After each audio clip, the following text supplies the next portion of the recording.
નમસ્કાર સાથીઓ, સ્વાગત છે મિત્રો. ઘણા સમય બાદ ફરી વખત વન સ્ટેપ સોલ્યુશનની અંદર આપણે લોકો આજે મળ્યા છીએ.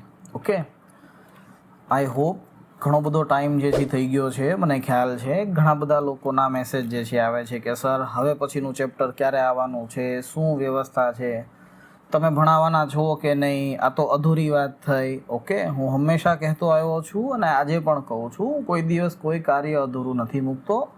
પૂરું કરવું જે છે તો જ બોલવું, નહીંતર પછી બોલવાનું નહીં. ઓકે, તો આપણે પૂરું કરવાનું છે. હા, એક છે કે વાર લાગશે. વાર એટલા માટે લાગશે જો કે બે કારણ છે. પહેલું કારણ કે હંમેશા સારી વસ્તુ જોતી હોય તો વાર તો લાગશે. ઓકે, અને બીજી વસ્તુ એ છે કે અત્યારે તમને લોકોને ખ્યાલ છે STIની મેઇન્સ જે છે, પછી GPSC 1-2ના જે છે ક્લાસ છે, તો એવી ઘણી બધી જે છે હમણાં તલાટીની જે છે એક નવી ભરતી જે છે આવી, એની અંદર પ્રિલિમ્સ મેઇન્સનો જે છે સિલેબસ જે છે ચેન્જ થયો. ઓકે, આ ઘણા બધા કાર્યોની અંદર જે છે ફસાયેલા હતા, એટલા માટે હમણાંથી ટાઈમ નહોતો જે છે મળતો. એ માટે હું માફી માગું છું કે ટાઈમ નહોતો મળતો એની માટે જે છે. ઓકે, બાકી આપણે જે નક્કી કરેલું છે એ હંમેશા પૂરું કરવાનું છે, ટેન્શન ન લેતા. હવે આપણે એક એવા ચેપ્ટરની અંદર પહોંચી ગયા છીએ જે તમને તમારી નવી NCERTની અંદર નહીં જોવા મળશે. ચેપ્ટરનું નામ છે શાસક ઓર ઇમારતે. કેમ નહીં જોવા મળે? તો એ પહેલાં આપણે થોડીક તુલના કરવી પડશે. તુલના કરશું તો વધારે જે છે સમજાશે. જુઓ જરા, સામાન્ય રૂપથી આ જે છે એ જૂની 2000ને કહી શકો છો કદાચ 17 અથવા તો 18-19ની છે, અને આ વર્તમાન સમયની અર્થાત 2024-25ની. જો કે 25માં તો હજી નવી આવી ગઈ, પણ હું એના સ્થાન પર 24ની કહીશ, એ વધારે જે છે સારું રહેશે. ઓકે, તો આ તમારી પાસે જે NCERT છે એ 2023-24 વાળી NCERT છે. જો અહીંયા સરખી રીતના 5મા નંબરનું ચેપ્ટર છે શાસક ઓર ઇમારતે. ઓકે, તમને અહીંયા ચેપ્ટર એ નહીં જોવા મળે. ત્યારબાદ એક ચેપ્ટર છે, જુઓ જરાક સરખી રીતના, નગર વ્યાપારી ઓર શિલ્પીજન. તમને એ ચેપ્ટર અહીંયા નહીં જોવા મળે. એટલા માટે નવી NCERTની અંદર ટોટલ ચેપ્ટર 8 છે, જ્યારે જૂની NCERTની અંદર ટોટલ ચેપ્ટરની જનસંખ્યા જે છે સંખ્યા છે એ કેટલી છે? તો કે 10 સંખ્યા છે. ઓકે, આપણે જૂની NCERTની અંદર શાસક અને ઇમારતો આપેલી છે. ધ્યાન રાખજો, આપણી GPSCની અંદર કલ્ચર વધારે પૂછે છે, મધ્યકાલીન ઇતિહાસનું, એટલા માટે આ ચેપ્ટર આપણા માટે કામનું છે. ઓકે, તો આ બંનેને જે છે જોવાના છે, ત્યારબાદ જ આપણે આગળ વધવાના છીએ. બીજી વસ્તુ શું જોવાનું છે? આ આખા ચેપ્ટરની અંદર 5 ટોપિક છે. 5માંથી જે છેલ્લો ટોપિક છે ને એ એમનેમ તમને લોકોને આવડી જશે. ઓકે, એ પહેલા 4 ભણવા પડશે. તો પહેલું કે છે અભિયાંત્રિકી કૌશલ તથા નિર્માણ કાર્ય. અભિયાંત્રિકીનો અર્થ થાય છે એન્જિનિયરિંગ. ઓકે, તો ધ્યાન રાખજો, આ કીધું છે આપણને ભણવાનું. ત્યારબાદ કીધું છે મંદિરો, મસ્જિદો ઓર હોજો કા નિર્માણ. આપણે મંદિર પણ જોવાના છે, મસ્જિદો પણ જોવાની છે, અને હોજ જે તળાવ બનાવે છે આપણે એ પણ જોવાનું છે. ત્યારબાદ છે મંદિરો કો ક્યો નષ્ટ કિયા ગયા. વિચાર કરો, 7મા ધોરણની NCERTની અંદર આ વસ્તુ આપેલી છે. 7મા ધોરણના છોકરાને શીખવાડવામાં આવે છે કે મંદિર નષ્ટ કરવાનો મુખ્ય ઉદ્દેશ્ય શું છે. ઘણા બધા, આજની જ આપણે આ વાત કરીએ, ઘણા બધા જે છે લોકોની વિચારધારા છે કે મુસ્લિમ લોકો ભારતની અંદર આવ્યા અને એણે ભારતના મંદિરોને નષ્ટ કર્યા. આ સત્ય છે, 110% સત્ય છે. ઓકે, પરંતુ ધ્યાન રાખજો, મંદિરોને નષ્ટ કરવાવાળા કે મંદિરોને તોડવાવાળા ખાલી મુસ્લિમ શાસકો નહોતા, હિન્દુ શાસકો પણ હતા જેમણે મંદિરોને તોડ્યા અને નષ્ટ કર્યા. આવું હું નથી કહેતો, આ ધ્યાન રાખજો.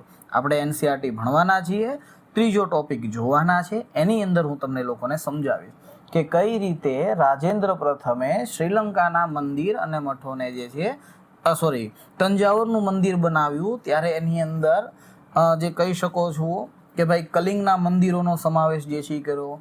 ચાલુક્ય, પશ્ચિમી, પૂર્વી ચાલુક્ય, એના મંદિરોને તોડ્યા, ત્યાંથી જે મંદિરો મૂર્તિઓ લાવ્યા એને મંદિરોની અંદર સ્થાપના આપી. આ બધી વસ્તુ જે છે જોશું, એ આ ચેપ્ટરમાં આપેલું છે.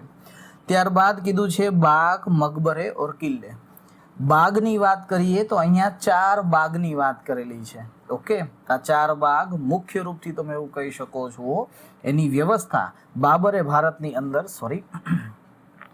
બાબરે ભારતની અંદર જે છે એ શરૂ કરી હતી. ઓકે, ત્યારબાદ વાત કરી છે મકબરાની. 2 મકબરા જોવાના છે.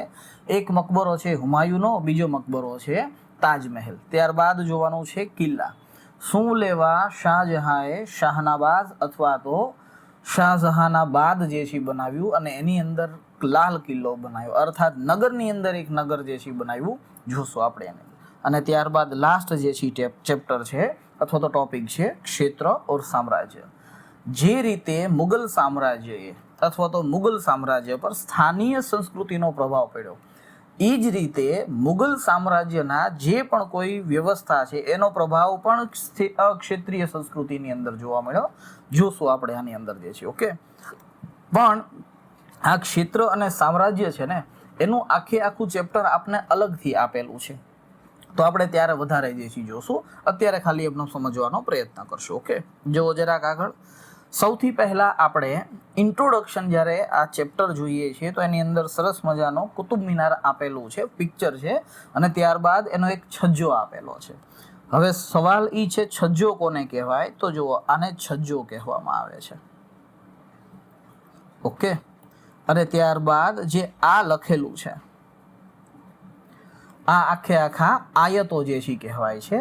કુરાનની સારી પંક્તિઓ લખેલી હોય છે એને આયત કહેવામાં આવે. શું લખ્યું છે આની અંદર જુઓ તો જરાક. કે છે કે कुतुब मीनार 5 मंजिली इमारत है. अभिलेखों की पट्टियां इसके पहले छज्जे के नीचे हैं.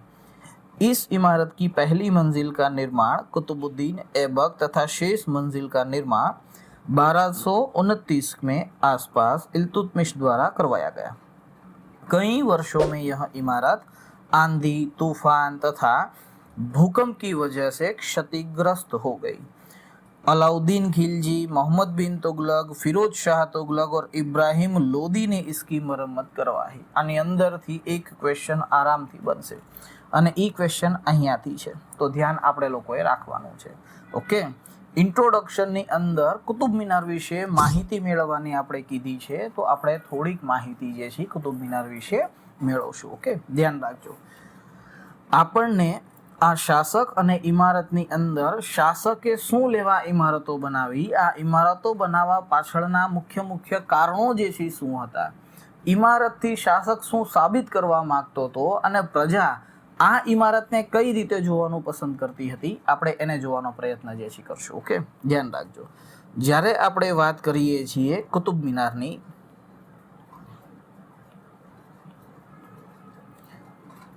તો ઇન્ટ્રોડક્શનની અંદર બહુ સરસ જે છે લખેલું છે કે લગભગ 13મી સદીની. ઓકે, આ ધ્યાન રાખજો. પૂછે આપને 13મી સદીની સર્વાધિક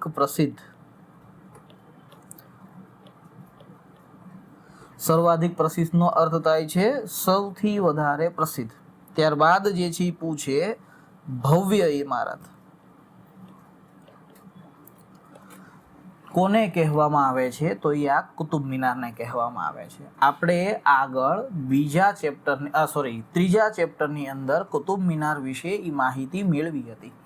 ઓકે, જો ન જોયું હોય તો તમે આપણા એ લેક્ચરો બધાય જોઈ જઈ શકો છો. હું ઉપર જે છે એ આપી દઈશ જે છે લિંક, એની ઉપર ક્લિક કરીને જોઈ લેજો. ઓકે, આપણે એની અંદર જોયું હતું કે આ આ મિનારનું નિર્માણ કુવ્વત ઉલ મસ્જિદના બરામદાની અંદર જે છે કરવામાં આવ્યું હતું, કીધું હતું. ઓકે, જ્યારે આપણે આ કુતુબ મિનારની જે છે વાત કરીએ છીએ તો જુઓ, આ જે માળ છે,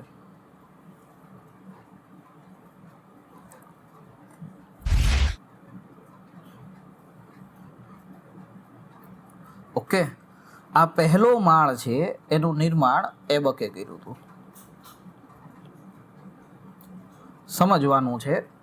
ત્યારબાદ તો કે આ જે માળ છે 3, આનું નિર્માણ ઇલ્તુત્મિશે કર્યું હતું. ઠીક છે, પરંતુ જ્યારે આપણે આ કુતુબ મિનારની આખી નિર્માણની વાત જે છે કરીએ છીએ તો આપણે આની ઊંચાઈ જોઈએ છીએ. શરૂઆતમાં જ્યારે આના 4 માળ હતા, કારણ કે આપણે લોકોને ખબર છે ફિરોજ શાહ તુગલકના કાળમાં 4થા માળની અંદર વીજળી પડી હતી, એટલા માટે તેણે આ 4થા માળ છે એના સ્થાન પર બીજા 2 નાના માળ બનાવી નાખ્યા. તો જો આપણે વાત કરીએ આ ઊંચાઈની, ઓકે, અર્થાત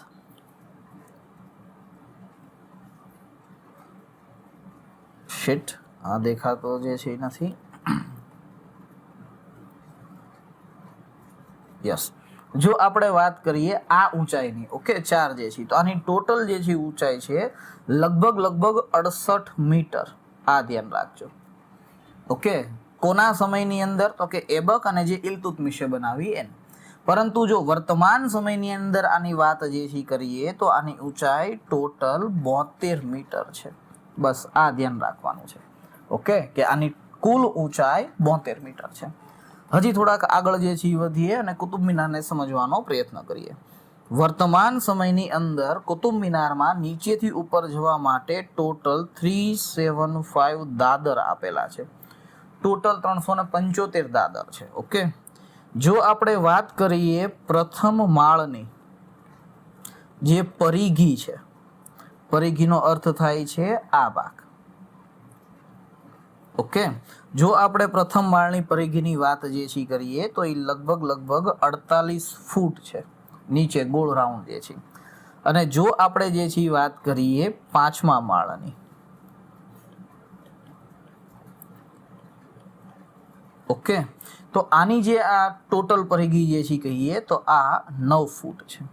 આનો અર્થ પિક્ચરમાં તમે જોઈ રહ્યા છો એમ કે જેમ જેમ આપણે નીચેથી ઉપર જઈએ છીએ એમ ઉપર જે છે સાંકડું જે છે થતું જાય છે, ઓકે. આ જ કુતુબ મિનારની અંદર તેના વાસ્તુકાર વિશે માહિતી આપેલી છે. કુતુબ મિનારની અંદર એક લેખ છે, એવું કહે છે કે આ કુતુબ મિનારની રચના ફઝલ ઇબ્ન અબુલ માલી દ્વારા કરવામાં આવી છે. મધ્યકાલીન ઇતિહાસ છે, આની અંદર નામમાં થોડુંક જે છે કેવરાવ છે, તો આપણે યાદ રાખવાનો પ્રયત્ન જે છે કરશું, ઓકે. વાત કરીએ ત્યારબાદ જે છે સૌથી પહેલા એબકની. એબક પહેલો શાસક છે જે વિચાર કરે છે 1197માં, ધ્યાન રાખજો, યોજના બનાવે છે કે એક મિનાર બનાવી છે. આ યોજનાને મુકમ્મલ ક્યારે કરે છે? તો કે 1206 ની અંદર, ઓકે. એટલા માટે પૂછે છે કે નિર્માણ કાર્ય ની શરૂઆત ક્યારે થાય છે? તો નિર્માણ કાર્યની શરૂઆત સામાન્ય રૂપથી 1206 ની અંતર્ગત જે છે થાય છે. ક્લિયર છે એટલી વસ્તુ? ત્યારબાદ તો કે આપને ખબર છે, આગળ જોઈ ગયા, પ્રથમ માળ જે છે બનાવે છે. પછી આવે છે ઇલ્તુત્મિશ. ઇલ્તુત્મિશ લગભગ 1231 અથવા તો 32 ની અંદર જે અન્ય 3 માળ છે, આ 3 માળનું કામ પૂર્ણ જે છે કરાવે છે. અને ત્યારબાદ બીજા માળના દરવાજા પર આ વાતનો ઉલ્લેખ કરે છે કે હા, આ કુતુબ મિનારના બીજા જે અન્ય 3 માળ છે એનું નિર્માણ હું કરાવું છું. એટલા માટે આપણને એક સિમ્પલ સવાલ પૂછે છે કે કુતુબ મિનારનું પૂર્ણ નિર્માણ કોણે કરાવ્યું હતું? તો એ ઇલ્તુત્મિશ કરાવે છે. સૌથી મોટામાં મોટું જે છે કાર્ય છે એ ફિરોઝ શાહ તુગલકના સમયની અંદર થાય છે, ઓકે. આના જ સમયની અંદર ચોથા માળમાં વીજળી પડે છે. આ વીજળી પડવાના કારણે તે ચોથા માળના સ્થાને જે છે 2 નાના માળ બનાવી નાખે છે. વર્તમાન સમયની અંદર કુલ માળ કેટલા છે? તો તેની સંખ્યા કેટલી છે? તો કે તે 5 માળની ઇમારત છે. આ ધ્યાન રાખજો. એક વસ્તુ ઈ છે સિકંદર લોદીની. અહીંયાથી સવાલ છે. સવાલ એ છે કે નિમ્નમાંથી કયો સુલતાન છે જે સુલતાન કુતુબ મિનાર સાથે પ્રત્યક્ષ રૂપથી સંકળાયેલો છે? તો આ અંતિમ સુલતાન છે જે કુતુબ મિનાર સાથે પ્રત્યક્ષ રૂપથી સંકળાયેલો છે. કારણ કે આ જ શાસકે 1503માં આ મિનારનું સમારકામ કરાવ્યું હતું. ધ્યાન રાખજો, જે રીતે આપણે લોકો સુદર્શન તળાવના સમારકામની વાત કરીએ છીએ અને યાદ રાખીએ છીએ કોણ કરાવે છે, શું કરાવે છે, એ જ રીતે મધ્યકાલીન ઇતિહાસની અંદર જે છે આપણને આ વ્યવસ્થા જોવા મળે છે. ઇન્ટ્રોડક્શનનું જ્યારે પહેલું પેજ જોઈએ છીએ તો એની અંદર આપણને આ જાણકારી આપણા કામની જે છે એ દેખાય છે. થોડાક આગળ જે છે એ વધીએ અને સમજવાનો પ્રયત્ન કરીએ. ઇન્ટ્રોડક્શન આપણને બહુ સરસ જે છે શીખવાડે છે અથવા તો કહે છે કે જો આપણે વાત કરીએ 8મી સદીથી લઈને 18મી સદીની વચ્ચેના કાળની ઇન્ટ્રોડક્શનમાં સ્પષ્ટ શબ્દોમાં લખ્યું છે કે આપણે આ આખા ચેપ્ટરમાં શું જોવાના છીએ. ઓકે, તો કહે છે કે 8મી સદીથી લઈને 18મી સદી સુધીના જે પણ કોઈ ઇમારત છે એના પ્રકારની અંદર ઘણા બધા આપણને લોકોને ફેરફાર જોવા મળે છે. સામાન્ય રૂપથી ઇમારત બે પ્રકારની છે. એક ઇમારત એવી છે જેનું નિર્માણ રાજા દ્વારા કરવામાં આવે છે, સુલતાન દ્વારા કરવામાં આવે, અને એક ઇમારત એવી છે જેનું નિર્માણ કાં તો વ્યાપારી લોકો દ્વારા કરવામાં આવશે અથવા તો જે અન્ય ધની લોકો હશે તેના દ્વારા કરવામાં આવશે. આપણને જે કહે છે એ સુલતાન અથવા તો રાજા દ્વારા જે કાંઈ નિર્માણ કરવાની વાત છે એની ઉપર ભાર દેવાનું કહે છે. જુઓ જરા, 8મી થી લઈને 18મી સદીની વચ્ચે જે પણ કોઈ શાસકો છે, ઓકે, આ શાસકોએ જે ઇમારતો બનાવી એ ઇમારત રાજા અને તેના અધિકારી માટે બનાવી.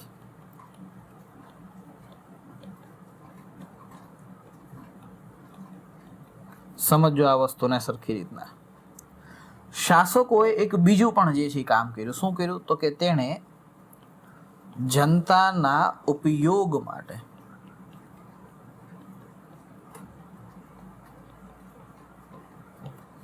ઇમારતનું નિર્માણ કરાવ્યું.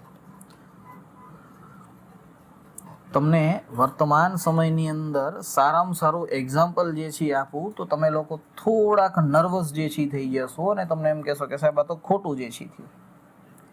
શાસક પોતાની માટે પણ ઇમારત બનાવે છે, અર્થાત પ્રોજેક્ટ વિસ્ટા, અને શાસક જનતાના ઉપયોગ માટે પણ ઇમારત બનાવે છે, અર્થાત રામ મંદિર.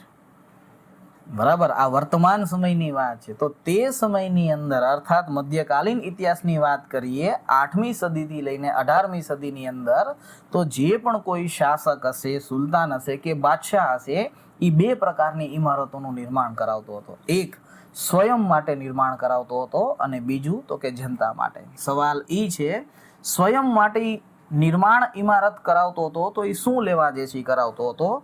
પહેલો સવાલ આ છે. જોકે એના ઉદ્દેશ્યને આપણે પછી જોઈએ, પણ સવાલ એ છે એ શું લેવા કરાવતો? તો કે સ્વયં શક્તિ બતાવવા માટે કે જુઓ કેટલો પાવર છે અથવા તો સુલતાન કેટલો પાવર હોલ્ડ કરીને જે છે ચાલે છે, પોતાનો વૈભવ બતાવવા માટે અને ત્યારબાદ પોતાની શાનો શોકત જે છે બતાવવા માટે અથવા તો આરામ બતાવવા માટે. ઓકે, એનો મુખ્ય ઉદ્દેશ્ય તો આ જ હોય છે, નિર્માણ કરવાનો. સવાલ એ છે કે લોકો માટે શું લેવા બનાવે છે? તો કે લોકો જે વસ્તુની ડિમાન્ડ કરશે એ વસ્તુ બનાવશે, તો સ્વાભાવિક વસ્તુ છે. અર્થાત જરૂરિયાત અને લોકોનું જીવન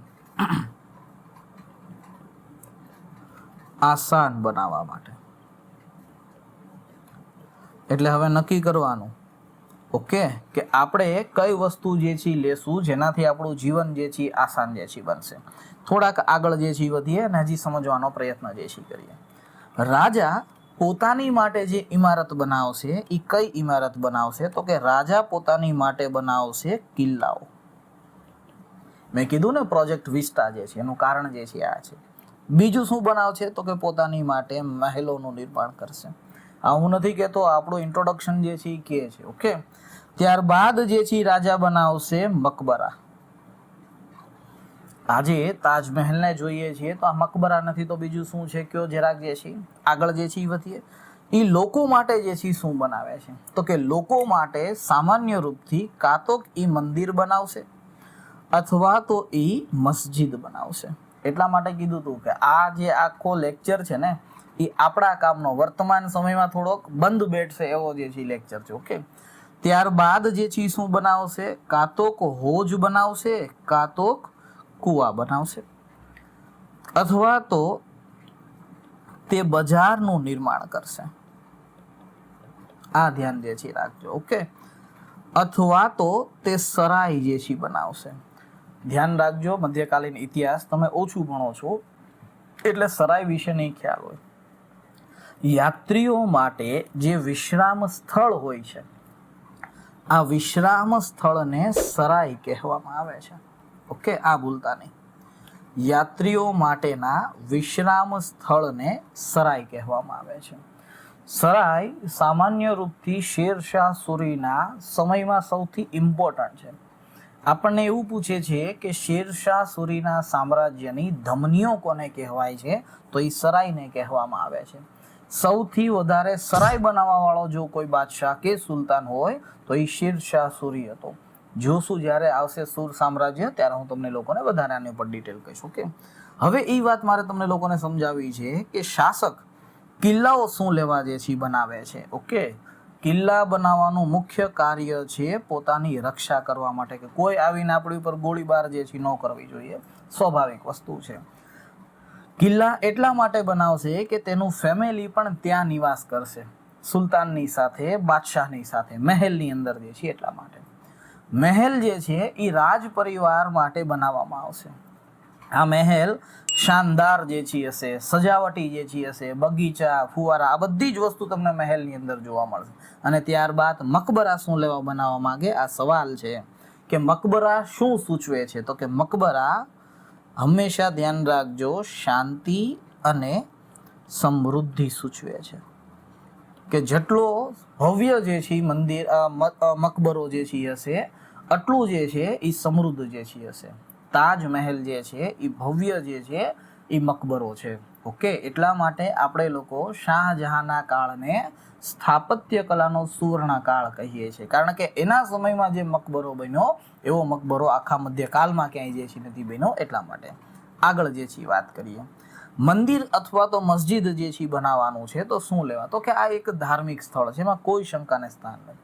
પરંતુ આનાથી સામુદાયિક એકતા જે છે એ પ્રતિનિધિત્વ થાય છે, અથવા તો સામુદાયિક એકતા જોવા મળે છે. મંદિર હોય કે મસ્જિદ હોય ત્યાં લોકો એક સાથે આપણને જે છે એ જોવા મળતા હોય, આ પ્લસ પોઈન્ટ છે. ઓકે, ત્યારબાદ જે છે વાત કરીએ હોજ અથવા તો કુવા. પાણી બેઝિક નીડ્સ છે. કૃષિ કરવાની હોય તો પણ જે છે ભલે, અથવા તો લોકોનું જીવન જે છે પસાર કરવાનું હોય તો પણ ભલે, પાણી વગર જે છે નહીં ચાલે. એટલે જે છે હોજ અથવા તો કુવા બનાવશે, લોકો એને સારી રીતે જે છે જોશે. બજારનું નિર્માણ જે છે કરાવશે તો લોકોની વસ્તુ આમદનીની અંદર જે છે ઇન્કમ વધશે, એટલા માટે જે છે કરાવશે. રાજા આ કાર્ય કરે છે માત્ર ને માત્ર પોતાના સ્વાર્થ અને પોતાના સામ્રાજ્યને લઈને જે છે કરે છે. આ ધ્યાન જે છે રાખજો. ઓકે, સવાલ એ છે કે આ દરેક વસ્તુ નિર્માણ કરાવવાનો ઉદ્દેશ્ય શું છે. ઓકે, પહેલી વસ્તુ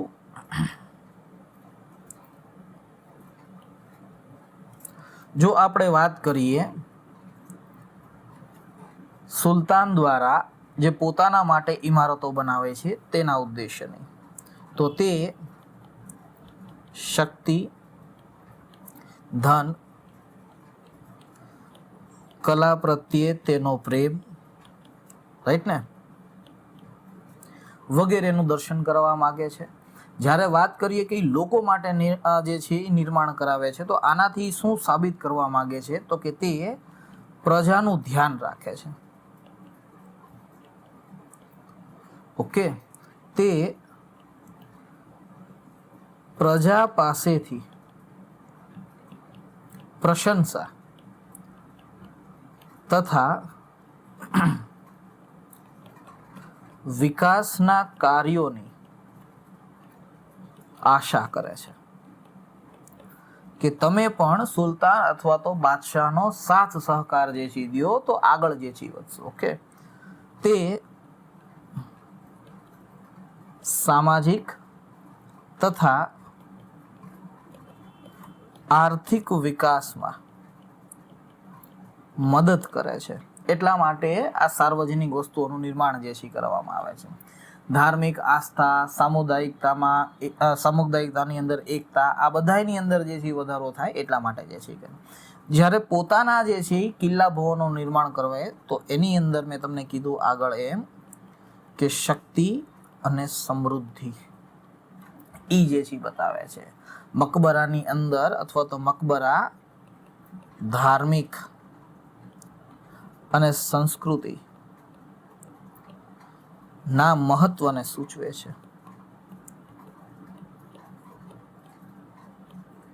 તો આમ શાસક બે પ્રકારના જે છે ઇમારતોનું નિર્માણ કરે છે. એક તો કે પોતાની માટે અને બીજું તો કે લોકો માટે. લોકો માટે જ્યારે એ કરતો હશે ત્યારે એની પાસેથી એવી એક્સપેક્ટેશન હશે, જ્યારે પોતાની માટે કરતો હશે ત્યારે એવા કાર્યો કરશે. પોતાની માટે કરશે એટલા જ માટે તમને લોકોને કહીએ ને કે આજે કોઈ શાસક રાજધાની પરિવર્તન કરે તો રાજધાની પરિવર્તન કરવાનું કારણ શું છે? હું હંમેશા જે છે કહેતો આવ્યો છું કે અકબર આગ્રાની અંદર બહુ સારી રીતે જે છે પ્રશાસન કરતો હતો, તો ફતેહપુર સિકરી બનાવવાનું કારણ છે શું? બીજી વાત કરીએ તો શાહજહાંની શરૂઆતી રાજધાની આગ્રા હતી, પણ આગ્રા નો મજા આવી અને ત્યારબાદ જે છે 1648ની અંદર દિલ્હીને પોતાની રાજધાની બનાવે છે. તો શું લેવા બનાવે છે? ઓકે, આ ધ્યાન રાખજો. કોઈ પણ શાસક જ્યારે કોઈ રાજધાની પરિવર્તન કરે છે તો આ રાજધાની પરિવર્તન કરવાનો ઉદ્દેશ્ય માત્ર ને માત્ર એ નથી હોતો કે કઈ રીતે જે છે લોકોથી આગો ભાગવા માગે છે, લોકોથી અલગ કરવા માગે છે, પોતાની સુરક્ષા સ્થાપિત કરવા માગે છે. નહીં, રાજધાની પરિવર્તન કરવાના ઘણા બધા કારણો જે છે હોય છે. ઓકે, ધ્યાન જે છે રાખજો. ત્યારબાદ મેં તમને લોકોને કીધું કે એક એવા લોકો છે જેમ કે વ્યાપારી અથવા તો અન્ય લોકો જે પોતાની માટે પણ ઇમારતો બનાવે છે. આ ઇમારતોની અંદર એક ઇમારત આપણે એનસીઆરટીમાં આપેલી છે, એ છે હવેલી.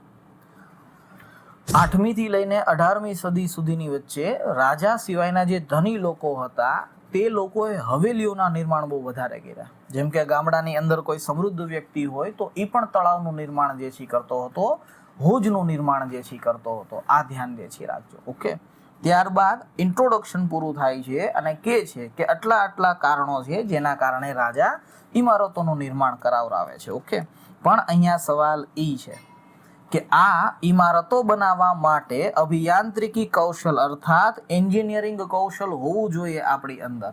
અને ત્યારબાદ જે છે કીધું છે તેનું નિર્માણ કાર્ય કઈ રીતે થઈ રહ્યું છે એ પણ આપણને ખબર હોવી જોઈએ. તો પહેલા આપણને જેટલા ટોપિકની અંદર જે વ્યવસ્થા આપેલી છે એ સમજીએ, ત્યારબાદ આખો ટોપિક જોઈએ. જુઓ જરાક, ચિત્ર નંબર 2A ની અંદર જે છે આપેલું છે દિલ્હી કી કુવ્વત ઉલ ઇસ્લામ મસ્જિદ કા એક હિસ્સા अर्थात आ क्षेत्र. चित्र 2ख ની અંદર આપ્યું છે मेहराब के निर्माण में अनुप्रस्थ टोडा तकनीक. આને मेहराब કહેવાય.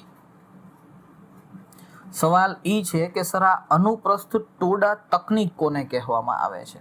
તમને જાણીને આશ્ચર્ય થશે કે 8મી થી લઈને 18મી સદી સુધીના અને વર્તમાન સમયમાં પણ આ અનુપ્રસ્થ ટોડા તકનીકનો પ્રયોગ થાય છે. સામાન્ય રૂપથી તમારે માનવું હોય તો તમે એ વસ્તુ માની શકો છો કે જે આ ભાગ છે, ઓકે, આ ભાગ, આને કહેવામાં આવે છે અનુપ્રસ્થ ટોડા જે છે તકનીક. આગળ જે છે સમજાવીશ આ અનુપ્રસ્થ ટોડા તકનીક શું છે. ત્યારબાદ આપણને એક અલગથી જે છે આખું ચિત્ર આપ્યું છે નિર્માણને લઈને. કે છે કે 11वीं शताब्दी के प्रारंभ में मंदिर का निर्माण. ओके, એ જ આપેલું છે. આપણે ધ્યાન રાખજો આ ચેપ્ટરની અંદર ઇમારતો સ્થાપત્ય કલાને જ જોવાનું છે.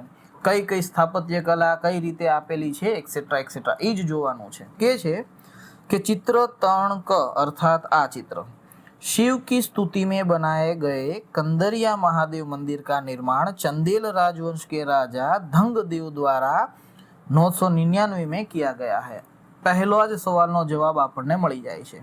ત્યારબાદ કે છે કે चित्र 3ख अर्थात आ के છે कि इसमें मंदिर की योजना है. एक अलंकृत द्वार से प्रवेश, इसके प्रवेश भाग और मुख्य सभा भवन, मंडप गृह, नृत्य गृह का आयोजन होता था. तब पहुंचा जाता था. प्रमुख देवता की मूर्ति गर्भगृह में रखी जाती थी। धार्मिक अनुष्ठान इसी जगह संपन्न किए जाते थे तथा इसमें केवल राजा, उनका निकटतम परिवार तथा पुरोहित एकत्रित होते थे। खजुराहो समूह के राजकीय मंदिर सम्मिलित थे जहां सामान्य जनमानस को जाने की अनुमति नहीं थी।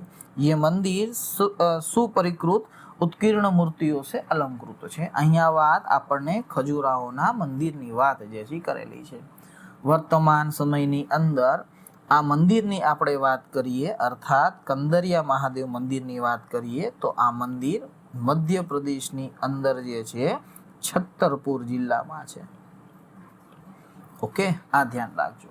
અહીંયા જે ખજૂરોની વાત જે છે કરી છે તો ખજુરાહોની વાત જે છે કરી છે તો આ ધ્યાન જે છે રાખજો। ચંદેલ રાજાઓ હતા, તેમની રાજધાની હતી એને કહીએ છીએ આપણે ખજુરાહો। ઓકે, આ મંદિરને વર્તમાન સમયમાં 1986 ની અંદર યુનેસ્કોની અંદર સ્થાન જે છે આપેલું છે, ધ્યાન રાખજો। ઓકે, અહીંયા ધંગદેવની જે છે વાત જે છે કરેલી છે એટલા માટે તમને જાણીને આશ્ચર્ય થશે। 999 ઈસવીસનની આની અંદર વાત જે છે કરી છે। હજી ગજની નથી જે છે આવ્યો। ઓકે, હજી ગજનીને ગજનીને હજી આવવાની જે છે એ વાર છે।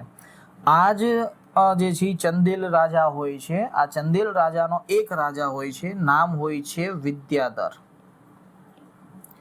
પૂછે છે આપને લોકોને અહીંયાથી એક ક્વેશ્ચન જે છે એ પૂછે છે કે ગજનીનો કયો સમકાલીન ચંદેલ વંશનો રાજા જે છે હતો? તો ધ્યાન રાખજો, આ વિદ્યાધર હતો જે ચંદેલ વંશનો રાજા જે છે હતો। ત્યારબાદ તો કે મંદિર જે કહે છે અહીંયાથી જે છે આપણો પ્રવેશ દ્વાર છે। ઓકે, જો અહીંયા જે છે બતાવેલો છે યુનેસ્કો લખ્યોની નીચે। ત્યારબાદ આ જે ભાગ છે ઓકે તેને આપણે સામાન્ય રૂપથી કહીએ છીએ પ્રવેશ દ્વાર જે છે। અને ત્યારબાદ અહીંયા નૃત્ય કરવાની વાત છે એ અહીંયા, અને અહીંયા ગર્ભગૃહ છે એ આ। પ્રદક્ષિણા પથની વાત કરે તો આ છે આખો પ્રદક્ષિણા પથ જે છે। ઓકે, ધ્યાન જે છે રાખજો। ચાલો આગળ જે છે વધીએ। ત્યારબાદ એક મંદિર જે છે આપેલું છે કે તંજાવુર કે રાજરાજેશ્વર મંદિર કા શિખર। સર આ રાજરાજેશ્વર ક્યાંક સાંભળેલું હોય એવું જે છે લાગે છે। ઓકે, તો રાજરાજેશ્વર મંદિરને જે છે જોવું હોય અથવા તો આની ઇન્ફોર્મેશન તમારે લોકોને જોવું હોય તો આપણે ચેપ્ટર નંબર 2 જે છે એ 7મા ધોરણની એનસીઈઆરટીની અંદર જોઈ લો। તમને લોકોને 7મા ધોરણની એનસીઈઆરટીમાં ચેપ્ટર નંબર 2 ની અંતર્ગત એક ટોપિક આપેલો છે। આ ટોપિકને આપણે લોકોએ કીધેલું છે ભવ્ય મંદિર તથા મૂર્તિકલા। એની અંદર રાજરાજેશ્વર મંદિર વિશે બહુ સારી રીતે ડિટેલમાં આપેલું છે, જોઈ લેજો જરાક। ઓકે, હું તમને લોકોને જે છે પિન જે છે કરી દઈશ, તમે એની અંદર જોઈ શકો છો। उस समय के मंदिरों में सबसे ऊंचा था। इसका निर्माण कार्य आसान नहीं था क्योंकि उन दिनों कोई क्रेन नहीं थी। शिखर के शीर्ष पर 90 टन पत्थर ले जाना इतना भारी होता था कि उसे व्यक्ति अपने आप उठाकर नहीं ले जा सकते थे। इसीलिए इस काम के लिए वास्तुकारों ने मंदिर के शीर्ष पहुंचाने के लिए चढ़ाईदार रास्ता बनाया था। चढ़ाईदार रास्ता कई रीते ख्याल है? આવી રીતના હશે। ઓકે, ઉપરથી મંદિર નિર્માણ શરૂ થશે, એમએમ જે છે આ રસ્તો જે છે નીચે આવતો જશે। रोलरों द्वारा भारी पत्थरों को इस रास्ते से ऊपर ले जाया गया। इस काम के लिए 4 किलोमीटर से ज्यादा लंबा पथ तैयार किया गया था जिससे चढ़ाई बहुत खड़ी न हो। मंदिर बन जाने के बाद इसे गिरा दिया गया था, लेकिन उस क्षेत्र के लोगों ने मंदिर निर्माण के अनुभव को काफी लंबे समय तक याद रखा। आज भी मंदिर के पास एक गांव को चारुपल कहा जाता है जिसका शाब्दिक अर्थ होता है चढ़ाईदार रास्ते का गांव। अर्थात कदाच ई गामथी जे छे मंदिर निर्माण करवानी प्रथा શરૂ જે છે કરી હશે। ઓકે, ત્યારબાદ જે છે અહીંયા આપેલું છે આપણને લોકોને એક મહેરાબ આપેલું છે।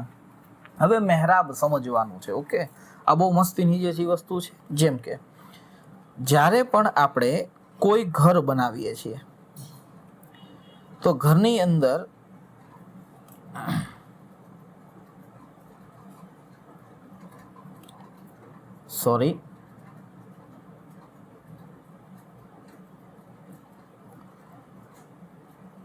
આવા બે પિલર જે છે રાખીએ છીએ, રાઈટ. પિલરની માથે અર્થાત આ ભાગની અંદર ઓકે આ જે વ્યવસ્થા મૂકીએ છીએ ને આપણે આને સામાન્ય રૂપથી ટ્રિબેટ કન્સ્ટ્રક્શન કહીએ છીએ અથવા તો ટ્રેબેટ કન્સ્ટ્રક્શન કહીએ છીએ. ઓકે અને હિન્દીમાં જે નામ આપેલું છે એ છે અનુપ્રસ્થ ટોડા પદ્ધતિ જે છે. જુઓ જરાક અહીંયા એક આડો પિલર છે અને ત્યારબાદ અહીંયા જે છે એ બે સીધા પિલર છે. ઓકે સવાલ એ છે મહેરાબ કોને જે છે કહેવાય. હવે જુઓ જરાક આજે તમે કોઈ પણ મંદિર હોય એની અંદર આવી આકૃતિ જોતા હશો.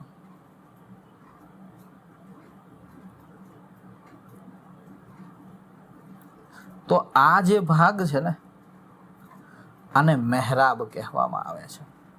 આનાથી શું થયું ખ્યાલ છે? અત્યાર સુધી આ જે સ્તંભ છે આ સ્તંભનો વજન આ બે બિંબ ઉપર પડતો હતો, ઠીક. પરંતુ જેવું મહેરાબ બનાવી દેવામાં આવ્યું એટલે આ આખા ભાગ જે છે ઓકે આને જ કહેવાય છે અનુપ્રસ્થ. આ જે અનુપ્રસ્થ છે ને એનો ભાગ જે છે એ આ મહેરાબ ઉપર પડવા માંડ્યો. ભારતની અંદર મુગલોના આક્રમણ બાદ જો સૌથી મોટું પરિવર્તન આવ્યું હોય તો આ મહેરાબનું પરિવર્તન જે છે આવેલું છે. ધ્યાન રાખજો, લખ્યું છે અહીંયા જુઓ જરા. મહેરાબ કા વિશુદ્ધ રૂપ મહેરાબ કે મધ્ય में અર્થાત આ ભાગ ओके आज की स्टोन लिख्યું છે ને એને डाट કહેવાય છે.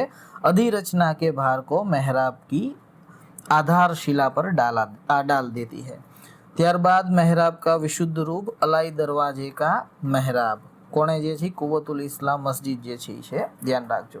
6 નંબરનું ચેપ્ટર જો જે છે ચિત્ર જો લખ્યું છે आगरा किले में जल द्वारा निर्माण को दिखाती एक चित्रकारी इसमें अकबरनामा से लिया गया है. અકબરનામાની અંદર જે રીતે આગ્રાની અંદર કિલ્લાનું નિર્માણ થતું હતું તો આની અંદર ઈ દેખાડેલું છે. આ વાત થઈ આપણા બધા ચિત્રોની જે અભિયાંત્રિકીની વાત રજૂ કરી રહ્યા છે. હવે આપણી એનસીઆરટી શું કહી રહી છે થોડીક એને જે છે જોઈએ. જો જ્યારે આપણને એન્જિનિયરિંગની વાત કરે છે તો એની અંદર એનસીઆરટીમાં એક સરસ મજાનું સ્ટેટમેન્ટ લખેલું છે કે જે પણ કોઈ સ્મારક હોય છે ઓકે આ સ્મારક સામાન્ય રૂપથી શિલ્પ વિજ્ઞાનની જાણકારી આપે છે. ઓકે જ્યારે આપણે શિલ્પ વિજ્ઞાનની વાત કરીએ તો સામાન્ય રૂપથી ધ્યાન રાખજો 7મી સદીથી લઈને લગભગ કહી શકો છો 10મી સદીની વચ્ચે ઓકે મેં તમને હમણાં થોડીક વાર પહેલા જે છે કીધી વાસ્તુશૈલીની વાત કરી તો આ વાસ્તુશૈલી અનુપ્રસ્થ તોડા શૈલી તરીકે ઓળખાય છે. અનુપ્રસ્થ તોડા શૈલીની જ્યારે આપણે જે છે વાત કરીએ તો મેં તમને આગળ સમજાવી દીધું કે એક એવી વ્યવસ્થા જેમાં બે પિલરની ઉપર એક આડું જે છે એ બિંબ જે છે મૂકી દેવામાં આવે. આ જ બિંબને આપણે લોકો અનુપ્રસ્થ જે છે કહીએ છીએ. હવે તમારી સમજવું હોય કે આ શૈલી કઈ રીતે છે તો એક કામ જે છે કરો. વર્તમાન સમયમાં કોઈ પ્રાચીન મંદિરમાં જાઓ. પ્રાચીન મંદિર અર્થાત 300 વર્ષ 400 વર્ષ જૂનું મંદિર હોય ને એવા મંદિરની અંદર જાઓ તો તમને ખબર પડશે કે જેવા તમે મંદિરના ગર્ભગૃહની અંદર પ્રવેશ કરો છો એટલે તમને બે જે છે એ ઊભા સ્તંભ જોવા મળશે. એ ઊભા સ્તંભની ઉપર એક આડો સ્તંભ જોવા મળશે અને ત્યાં નક્કાશી જે છે કરેલી હશે. આ નક્કાશી કરેલી જે વ્યવસ્થા છે એ જ આપણે જે છે અનુપ્રસ્થ તોડા શૈલી તરીકે જે છે ઓળખીએ છીએ. ઓકે ધ્યાન જે છે રાખજો. 8મી સદીથી લઈને લગભગ 13મી સદી સુધી ધ્યાન રાખજો. આ જે અભિયાંત્રિકી કૌશલ છે ને એની અંદર આપણે સલ્તનત કાળ જોઈ રહ્યા છીએ. ઓકે તો 8મી સદીથી લઈને લગભગ 13મી સદી સુધી ઘણા બધા મંદિર જે છે બને છે, ઘણી બધી મસ્જિદો જે છે બને છે. ઓકે ઘણા બધા મકબરા જે છે બને છે, ઘણા બધા જે છે વાવ બને છે. વાવને આપણે લોકો જે છે કહીએ છીએ ને બાવલી હિન્દીમાં કહેવાય. વાવ અર્થાત કુવા જેને કહીએ છીએ. ઓકે રાણીની વાવ આપણે કહીએ છીએ. તો આ બધા જ એટલે બધી જ વસ્તુનું નિર્માણ શાસકો દ્વારા જે છે કરવામાં આવે છે. પણ ધ્યાન જે છે રાખજો 12મી અથવા તો 13મી સદીની અંદર આ દરેક વસ્તુ જે બની રહી હતી આની અંદર બે પરિવર્તનો આવ્યા.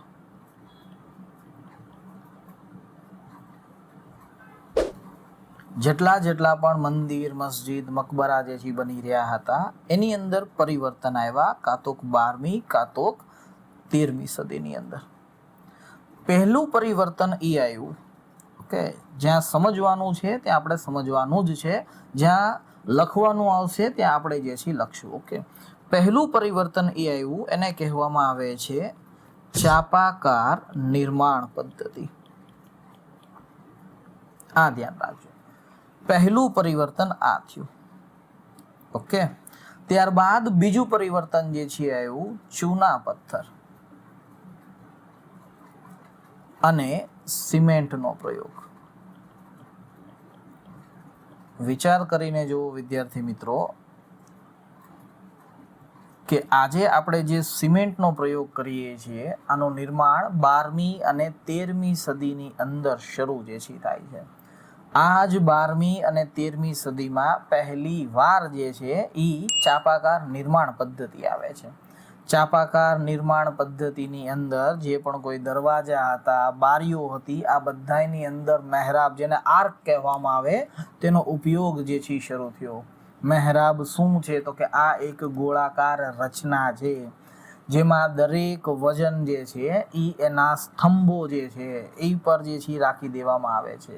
ધ્યાન રાખજો, સ્તંભ અને દિવાલના આધારે મહેરાબને સ્થિરતા આપવામાં જે છે આવે છે. ઓકે, અને ત્યારબાદ તો કે જો ચૂના પથ્થરની વાત કરીએ તો પહેલી વાર ચૂનાને અને પથ્થરના નાના નાના ભાગને મિશ્રણ કરી દેવામાં આવ્યું અને એક કોન્ક્રીટ બનાવવાની વ્યવસ્થા જે છે શરૂ કરવામાં આવી. એ આ કાળની અંદર જે છે થાય છે. ત્યારબાદ આપણે જે છે વાત કરીએ મંદિરો, મસ્જિદો અને હોજોના નિર્માણની જે છે. ઓકે, જો જરાક અહીંયા સરખી રીતના જે છે તો એક સરસ મજાની મસ્જિદ જે છે આપેલી છે, લખ્યું છે આની અંદર अपनी नई राजधानी शाहजहानाबाद में 1650 से 56 में शाहजहां द्वारा बनाई गई जामी मस्जिद की योजना. જામા મસ્જિદનું નિર્માણ દિલ્હીમાં કોણે કરાવ્યું હતું? જવાબ તમારી સામે છે. એક શબ્દ છે એને લખેલું છે કિબલા.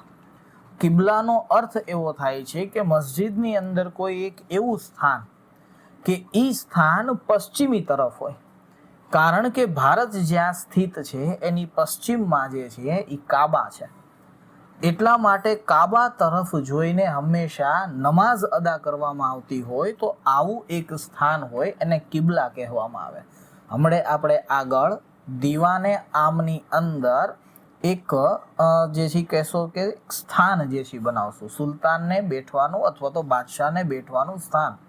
શાહજહાંના કાળની અંદર દીવાને આમની અંદર બાદશાહને બેસવાના સ્થાનને જે છે કિબલા કહેવામાં આવતું હતું. અને આ કિબલા પર શાહજહાંએ તખ્તે તાઉઝનું નિર્માણ કરાવ્યું હતું. શું લેવા? કારણ કે બાદશાહ સ્વયંને ઈશ્વરના પરછાઈના રૂપમાં જે છે જોવે છે. જે રીતે એક વ્યક્તિ, મનુષ્ય ઈશ્વર પાસે આશા રાખે છે, એ જ રીતે એક વ્યક્તિ જે છે એક રાજા પાસે પણ આશા રાખે, એ દેખાડવાનો જે છે પ્રયત્ન કરે છે. ઓકે, કે છે કે मुगल बादशाह शाहजहां के इतिहासकार ने शासक को साम्राज्य व धर्म की कार्यशाला का वस्तुशिल्पी बताया है. આનું કારણ એ છે, મેં હમણાં તમને સમજાવ્યું એ કે બાદશાહ એવી વસ્તુ જે છે એનું જે છે નિર્માણ કરે છે કે જે રીતે એ પ્રજા પાસેથી પ્રેમ અને વાત્સલ્ય જે છે પ્રાપ્ત જે છે કરી શકે. ઓકે, જો તો અહીંયા જરાક જલનું મહત્વ આપેલું છે. फारसी शब्द आबाद और आबादी आब्द शब्द से निकले हैं जिसका अर्थ है पानी. पंज आब, જ્યાં 5 નદીઓનું સ્થાન છે જેને આપણે પંજાબ કહીએ છીએ, આ જ આબ ઉપરથી આબાદી પડી છે. आबाद शब्द उस जगह से इस्तेमाल होता है जहाँ वसवाट होता है. એટલા જ માટે કહીએ છીએ કે આ શહેરની આબાદી એટલી છે, एक्सेट्रा एक्सेट्रा. इसका एक अन्य अर्थ खुशहाली भी है. आबादी का अर्थ जनसंख्या एवं समृद्धि दोनों ही है. ત્યારબાદ અહીંયા જે મંદિર આપેલું છે આ મંદિરને તમે લોકો સ્વર્ણ મંદિર કહો છો, જે તેનું સાચું નામ નથી.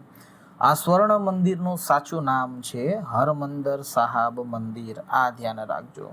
કમેન્ટ બોક્સની અંદર મને આન્સર આપો, શીખોના કયા ગુરુએ આ હરમંદર સાહબ મંદિરનું નિર્માણ જે છે કરાવ્યું હતું. ઓકે, આગળ વધીએ થોડાક જે છે વાત કરીએ મંદિર, મસ્જિદ અને હોજોના નિર્માણનું. આની અંદર 3 અલગ અલગ ટાઇટલ છે, તો 3 ને જે છે જોવાના છે. પહેલા આપણે વાત કરીએ મંદિરની. સવાલ અહીંયા થોડોક અલગ છે. મંદિરનું મહત્વ શું છે? મંદિર ખાલી એક પૂજા સ્થળ જે છે નથી હોતું. ઓકે, એટલા માટે આપણે મંદિરનું નિર્માણ અને મંદિરનું મહત્વ જે છે જોશું. સૌથી પહેલા વિશેષતા જોઈએ. મંદિર નિર્માણ કરીએ છીએ તો આ કઈ કઈ વિશેષતાઓથી જે છે બનેલું છે, કઈ કઈ વિશેષતાને આ રિપ્રેઝન્ટ જે છે કરે છે. પહેલું તો કે મંદિર એક ધાર્મિક ઉપાસનાના કેન્દ્ર છે. એમાં કોઈ શંકાને જે છે સ્થાન નથી. જે શાસક જેટલું ભવ્ય મંદિર બનાવશે આટલી એની શક્તિ અને ભક્તિ જે છે એ લોકો સુધી જે છે પહોંચશે. અર્થાત તમે કહી શકો છો આ શાસકની શક્તિ અને ભક્તિનું પ્રતીક છે. એમાં કોઈ શંકાને જે છે સ્થાન નથી. ત્રીજું, શાસક જેટલું ભવ્ય મંદિર બનાવશે આનો અર્થ કે શાસક આટલો સમૃદ્ધ છે, શાસકની પાસે આટલા કારીગરો સારા સારા છે જેનાથી એણે મંદિર જે છે બનાવ્યું. અર્થાત આ સમૃદ્ધિ અને કૌશલનું પ્રદર્શન કરે છે. ઓકે, ધ્યાન જે છે રાખજો. બીજી વસ્તુ, મંદિર ખાલી રાજા જ અંદર પ્રવેશ કરશે એવું નહીં હોય. મંદિરની અંદર રાજાના નગરમાં રહેતા દરેક લોકો જે છે આની અંદર ભાગ જે છે લેશે. અર્થાત તમે કહી શકો છો આ સામાજિક તથા સાંસ્કૃતિક, ઓકે, સામાજિક અને સાંસ્કૃતિક વ્યવસ્થાનું આ કેન્દ્ર બિંદુ છે. મંદિરનું ઇમ્પોર્ટન્ટ આ છે. જેમ કે આપણને આની અંદર એક એક્ઝામ્પલ જે છે આપ્યું છે. એક્ઝામ્પલની અંદર જે છે કીધેલું છે કે એક મંદિર છે, આ મંદિરનું નામ છે રાજરાજેશ્વર મંદિર.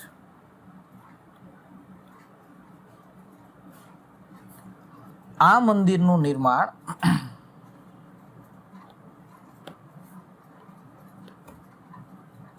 ઓકે, આ મંદિરનું નિર્માણ તત્કાલ ચોલ રાજા, આમાં જે નામ આપ્યું છે એ લખો છો કે રાજરાજદેવે કર્યું હતું. આપણે આને રાજરાજ પ્રથમ કહીએ છીએ. આ મંદિરનું નિર્માણ રાજરાજદેવે કર્યું હતું. વિચાર કરીને જે છે જુઓ કે મંદિરની અંદર જે દેવતા છે તેમનું નામ રાજરાજેશ્વર છે.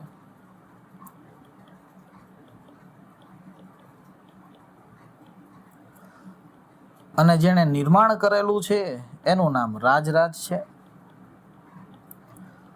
સવાલ અહીંયા જે છે એ છે કે બંનેના નામ કેમ સેમ છે? શું લેવા રાજા એવું ઈચ્છે છે કે અંદર જે મૂર્તિ છે અથવા તો જે મંદિર છે એ મંદિર મારા નામ જેવું હોવું જોઈએ?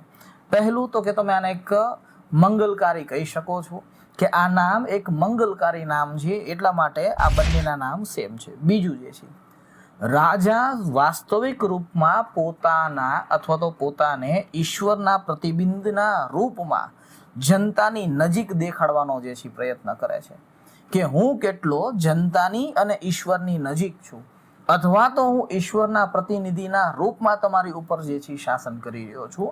એટલા માટે અહીંયા બંનેના નામ જે છે સેમ છે. ત્રીજી જે છે વસ્તુને ખાસ જે છે, રાજા પ્રજાની વચ્ચે એ સાબિત કરવાનો પ્રયત્ન કરે છે કે મને દેવતાઓથી આશીર્વાદ જે છે મળ્યું છે, દેવતાઓનું સમર્થન મળ્યું છે, એટલા માટે હું તમારી ઉપર જે છે શાસન કરી રહ્યો છું. અર્થાત મારા શાસનની અંદર કોઈ આડોવળું જે છે નથી થવાનું. આ ધ્યાન જે છે રાખજો. બીજી વસ્તુ, રાજા જ્યારે આ મંદિરનું નિર્માણ કરાવે છે ત્યારે કોઈ પણ શાસક હોય હંમેશા ધાર્મિક અનુષ્ઠાન કરાવશે. ધાર્મિક અનુષ્ઠાન વગર કોઈ પણ શાસક મંદિર પૂર્ણ જે છે નહીં માને. આ જોઈ લેજો. સવાલ એ છે કે શું લેવા? રાજા પોતાના દેવતાની પૂજા કરે છે, આ જ દેવતા પ્રત્યે એક સમાન ભક્તિ અને ત્યારબાદ જે છે માન અને સન્માનનું જે છે પ્રદર્શન કરે છે. ધાર્મિક અનુષ્ઠાનથી રાજા ભક્તિનું દર્શન કરાવે છે અને માન સન્માન જે છે એનું દર્શન કરાવે છે. એ શું ઈચ્છે છે ખ્યાલ છે? એ જનતાને પણ કહે છે કે તમે લોકો પણ રાજા પાસેથી એ એક્સપેક્ટેશન રાખો, અથવા તો તમે એવું કહી શકો છો કે રાજાને પણ તમારા લોકો પાસેથી એ ઈચ્છા છે કે હું જે રીતે ઈશ્વરનું માન સન્માન કરું છું, ભક્તિ કરું છું, એ જ રીતે તમે લોકો મારી પણ જે છે ભક્તિ કરો. વર્તમાન સમયમાં તમે ઘણા બધા ભક્તોને જે છે નથી જોઈ રહ્યા, તો એ જ વસ્તુ છે. અહીંયા રાજા એ એક્સપેક્ટેશન કરે છે. ત્યારબાદ થોડાક આગળ જે છે વધીએ. અહીંયા સમજવાની વસ્તુ છે, લખવાની નથી, એટલા માટે હું બહુ લખવાનું જે છે પસંદ નહીં જે છે કરું. ઓકે, મંદિરનું પ્રતિકાત્મક મહત્વ શું છે? પ્રતિકાત્મક મહત્વનો અર્થ થાય છે કે મંદિર આપણને શું ટીચ જે છે કરે છે. ઓકે, મંદિરમાં દેવતા સાથે તમે જોજો અન્ય નાના નાના દેવતા પણ જે છે હોય ને. હંમેશા મંદિરની અંદર એક મુખ્ય દેવતા હોય અને ત્યારબાદ તેની આસપાસ નાના નાના જે છે દેવતા જે છે હોય છે. જેમ કે કોઈક જે છે શિવનું મુખ્ય મંદિર હશે, પરંતુ વિષ્ણુ હશે, ગણેશ હશે, કાર્તિકેય હશે, માતાજી હશે, આ બધા એને સાઈડમાં જે છે બેઠાડેલા હશે. કેમ? એ સૂચવે છે કે જે રીતે એક રાજા હોય છે એની આસપાસ પણ નાના નાના જે છે તેના સહયોગી હોય છે. જોઈ લો, રાજા અને મંદિરની આ રીતે જે છે એ એકરૂપતા સ્થાપિત કરવાનો પ્રયત્ન કરે છે. પ્રતિકાત્મક મહત્વનો અર્થ જે છે આ છે કે કેનું પ્રતીક જે છે. બીજી વસ્તુ, મંદિર એક નાનું વિશ્વ છે, આપણે માનીએ છીએ. ઓકે, કારણ કે એની અંદર વિરાજમાન જે દેવતા હોય છે એને વિશ્વનું નિર્માણ જે છે કરેલું છે. ઓકે, ધ્યાન રાખજો, મંદિર જે રીતે એક નાનું વિશ્વ છે જે રાજા અને તેના સામ્રાજ્યની રચનાને પ્રદર્શન કરે છે, કે જે રીતે મંદિર છે એમાં દેવતા છે અને એના જે છે એ સહયોગી દેવતાઓ છે, એ જ રીતે એક રાજા છે એનું પણ મંદિર છે, અર્થાત રાજ્ય જે છે એ રાજાનું મંદિર છે. આ ધ્યાન જે છે રાખજો. ત્રીજી જે છે વસ્તુ, રાજા પોતાના સામ્રાજ્યની અંદર શાસન કરે છે, એ જ રીતે મંદિરની અંદર જે મુખ્ય દેવતા છે એ પણ દેવીય રાજ્યની અંદર શાસન જે છે કરતા હોય. અર્થાત દેવતા અને રાજા બંને જે છે સમાન છે, એમાં કોઈ જે છે ફર્ક જે છે નથી. અને લાસ્ટ, જ્યારે રાજા અને તેના સહયોગી મંદિરની અંદર ભેગા થઈને પૂજા કરતા હોય આખા મંદિરની, તો એક એવું આભા મંડળ તૈયાર જે છે કરતા હોય છે કે પૃથ્વી પર એકને જ ન્યાયપૂર્ણ દેવીય શાસન સ્થાપિત કરવાનો અધિકાર મળ્યો છે, બીજા કોઈ રાજાને જે છે મળેલો નથી.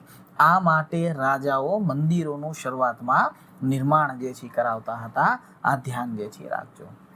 સવાલ એ છે કે આ નિર્માણ કરાવીને તેનાથી રાજાને શું જે છે હાસિલ જે છે થતું હતું, અર્થાત આ મંદિરોનું નિર્માણ જે છે થઈ રહ્યું છે તો તેની વિશેષતાઓ શું છે. વિશેષતાની અંદર તમે પહેલું જે છે લખી શકો છો કે આ મંદિર ધાર્મિક ઉપાસનાના કેન્દ્ર જે છે હતા. શાસકની ભક્તિ, ધન અને તમે કહી શકો છો ઇસ્લામ અથવા તો હિન્દુ ધર્મ પ્રત્યેની તેની જે ભક્તિ જે છે હોય છે એનું પણ જે છે પ્રદર્શન જે છે કરે છે. ઓકે, તો આ મંદિરોની જે છે વાત થઈ.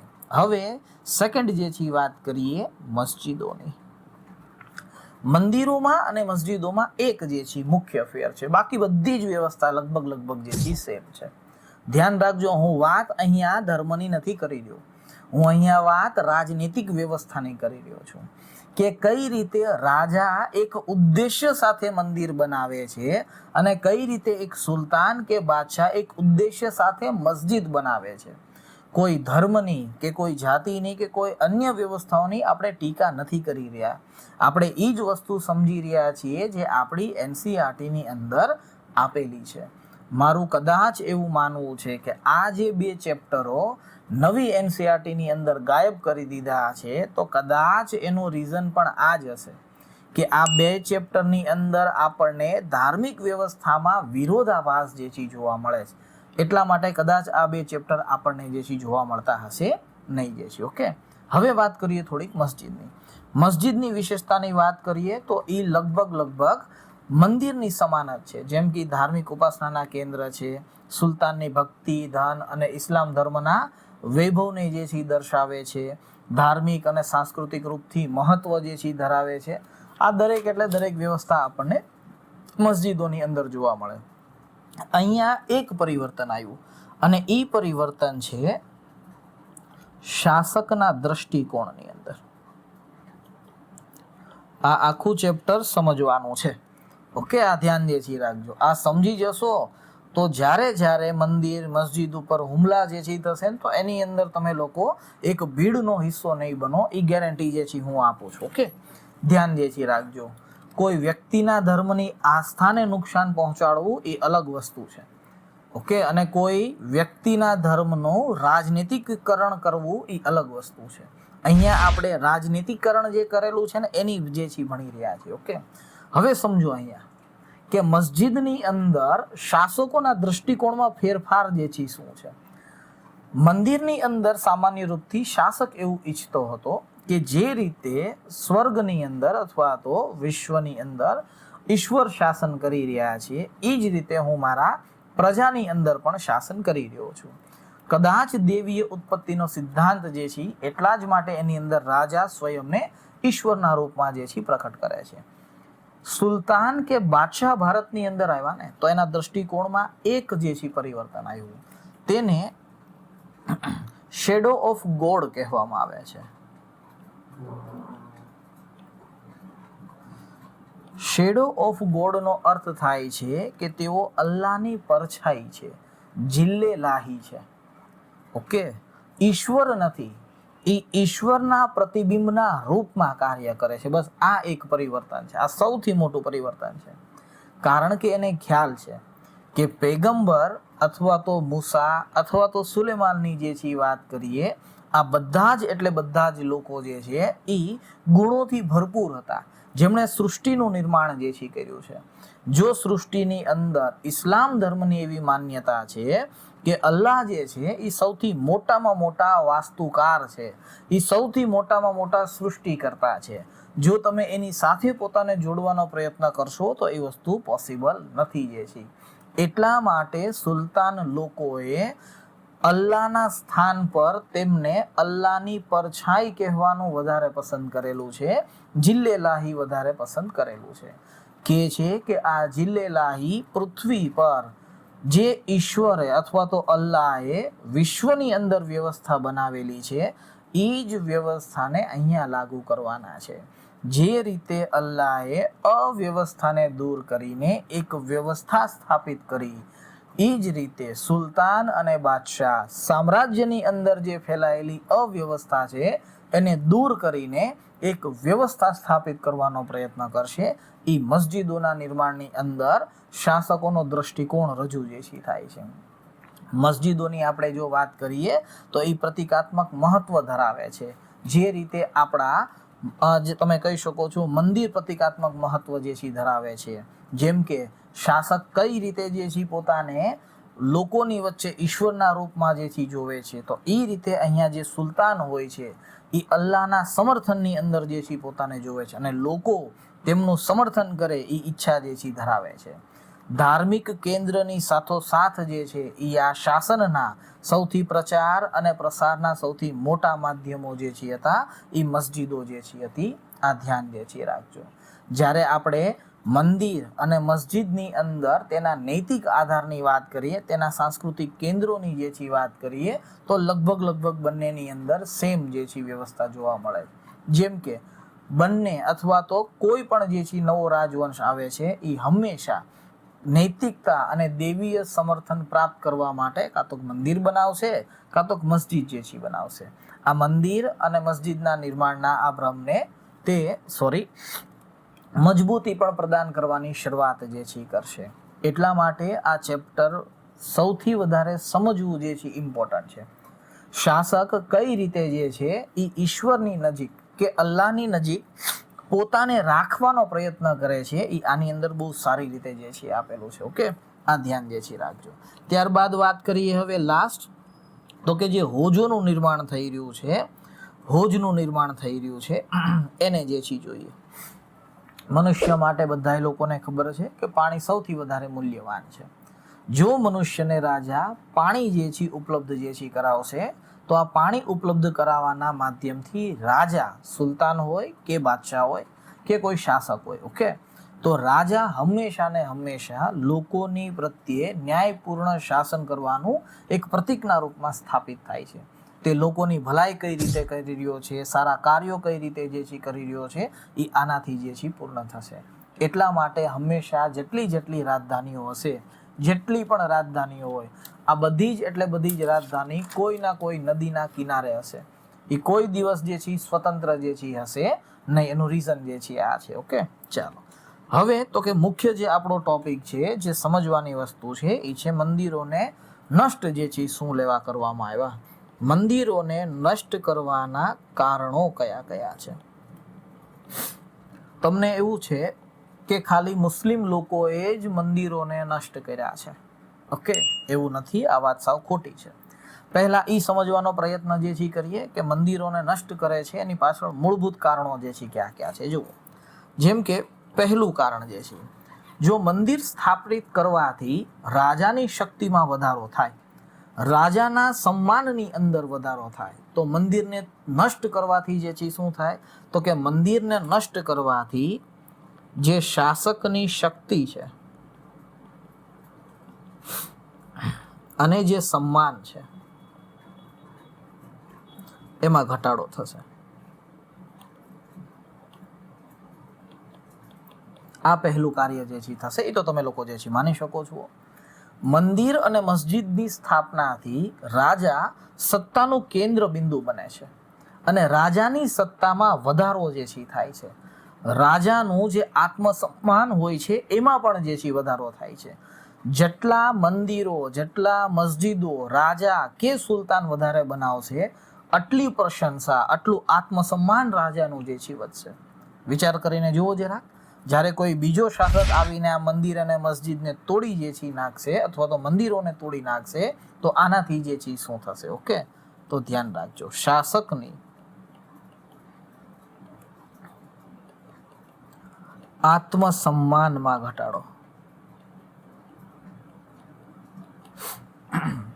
જોકે હવે તો રામ મંદિર બની ગયું એટલે એના ઉપર આ ડિસ્કશન જે છે નો કરીએ તો વધારે સારું. પણ જે વ્યવસ્થા બની છે અથવા તો જે આખી ઘટનાક્રમ ઘટી છે એને જુઓ તો તમને થોડું ઘણું ખ્યાલ જે છે આવશે. ઓકે, કે જ્યારે આ મસ્જિદ તોડવામાં આવી, બાબરી મસ્જિદ તોડવામાં આવી, તો એ વિડીયો તમે લોકો જોજો. લોકોની અંદર કેટલી આક્રમકતા અને કેટલી ઉત્સુકતા છે. એ એવી રીતના પ્રદર્શન કરવાનો પ્રયત્ન કર્યો છે કે જાણે એણે કોઈ મોટું સામ્રાજ્ય જીતી લીધું હોય અથવા તો પોતાનું ઘવાયેલું જે આત્મસન્માન હતું એ પાછું મેળવી લીધું છે. તમને એ દેખાડવાનો પ્રયત્ન કરશે. બીજી વસ્તુ, આ મસ્જિદ તૂટ્યા બાદ જ્યારે મંદિર જે છે બન્યું અને મંદિરનું ઉદ્ઘાટન જે છે કર્યું, તો જો લગભગ એવી વ્યવસ્થા સ્થાપિત કરવાનો પ્રયત્ન કરેલો છે કે આપણું ખોવાયેલું જે આત્મસન્માન છે, જે હિન્દુઓનું આત્મસન્માન જે છે હતું, એને ફરી વખત પાછું જે છે મેળવી લીધું. એ જ વસ્તુ અહીંયા કહેવામાં આવી છે કે જ્યારે મંદિર તૂટે છે ત્યારે શાસકનું આત્મસન્માન ઘવાય છે, લોકોનું આત્મસન્માન ઘવાય છે. અને જ્યારે આ આત્મસન્માનની પરિપૂર્ણતા કરવામાં જે છે આવશે, ત્યારે લોકોના નજરમાં એ શાસક હશે ને એ ખૂબ મહાન જે છે થઈ જશે. ઓકે, આ ફિક્સ છે. ત્યારબાદ જે છે જ્યારે આત્મસન્માનમાં ઘટાડો જે છે થાય, તો રાજનૈતિક જે કોઈ વ્યવસ્થા છે, જે પણ કોઈ સૈન્ય પ્રદર્શન છે, એમાં પણ જે છે ઘટાડો જે છે થશે. ઓકે, રાજનૈતિક વ્યવસ્થા તથા સૈન્યને નુકસાન તો થવાનું જ છે. અને ત્યારબાદ ચોથું જે છે, માની લો કે કોઈ મંદિરોને નષ્ટ કરવામાં આવે છે, તો ખાલી મંદિરોને નષ્ટ કરવાનો ઉદ્દેશ્ય સામેવાળા શાસકને નીચો બતાવવાનો ન હોય, પોતાની આર્થિક સમૃદ્ધિ પણ જે છે લેવાનો હોય. અર્થાત આનાથી આર્થિક લાભ પણ થશે. પહેલા જે 3 કાર્યો છે એ પ્રતિક્રિયાના રૂપમાં થશે કે જે રાજા જેવડું જેટલું મોટું મંદિર જે છે બનાવ્યું છે, કોઈ બીજો શાસક આવીને એ મંદિરને તોડશે, એ મંદિરને લૂંટશે, તો એ રાજાની જે પણ કોઈ વ્યવસ્થા છે એમાં ઘટાડો થશે. સૈન્ય વ્યવસ્થા હશે તો એમાં ઘટાડો થશે, રાજનૈતિક ઉત્થાન હશે તો એમાં ઘટાડો થશે, એનું આત્મસન્માન જે છે ઘવાશે, એની શક્તિ છે એમાં ઘટાડો જે છે થશે, લોકોની અંદર જે સન્માનની ભાવના રાજા પ્રત્યે છે એમાં ઘટાડો જે છે થશે. પણ જે આક્રમણ કરવા વાળો વ્યક્તિ છે એને શું મળશે? તો કે એનાથી આર્થિક લાભ થશે. આ આર્થિક લાભથી એ શું કરશે? તો કે તે પોતાની સૈન્ય શક્તિમાં વધારો કરશે. ગજની પ્રતિજ્ઞા શું લેવા કરે છે કે હું પ્રત્યેક વર્ષે ભારત પર આક્રમણ કરીશ. ભારત પર આક્રમણ કરવાનો મુખ્ય ઉદ્દેશ્ય ગજનીનો ધાર્મિક ન હતો, આ ધ્યાન રાખજો. પરંતુ ગજનીના સમયના ઘણા બધા ઇતિહાસકારો હોય છે, જેમાંથી એકનો દરબારી ઇતિહાસકાર પણ હશે. લોકોની અંદર એ સ્થાપિત કરવું છે કે આજે આપણો જે શાસક છે એ બીજા શાસક કરતા ખૂબ મહાન છે. તો એવી કાંઈક તો વાત કરવી પડશે ને કે જેના કારણે એ શાસક મજબૂત થઈ શકે. એક નાનો એવું એક્ઝામ્પલ જે છે આપું. પાનીપતનું યુદ્ધ બાબર જે છે કરે છે, બાબર જીતી જાય છે. ત્યારબાદ ખાનવાનું યુદ્ધ હોય છે. ખાનવાના યુદ્ધની અંદર બાબરને ખબર છે કે સામે રાણા સાંગા છે, અર્થાત રાણા સંગ્રામસિંહ છે, જે પોતાના જીવનની અંદર એક પણ લડાઈ યુદ્ધ નથી જે છે હાર્યો. બાબરને સૌથી વધારે અફીણ અથવા તો શરાબનું જે છે વ્યસન હતું. બાબર સેનાની સામે આ શરાબનો જે છે એ ત્યાગ કરે છે. બોલે કે આજ પછી દારૂ નથી પીવાનું થતું, આજ પછી અફીણ ખાવાનું જે છે નથી થતું. અને ત્યારબાદ એ ઓર્ડર પણ આપે છે કે કાબુલથી જેટલા અફીણ અને દારૂ જે છે આવતા હતા એ દરેક વ્યવસ્થા ઉપર બંધ કરાવી દે. પોતાની સેનાને એ મેસેજ આપવાનો પ્રયત્ન જે છે કરે છે કે ઇસ્લામ ધર્મની અંદર દારૂ અથવા તો જે શરાબ આપણે કહીએ છીએ હરામ છે, તો જો હું આ વસ્તુનો જે છે ત્યાગ કરું છું. સેના આ વસ્તુથી જે છે એની સાથે થઈ જશે.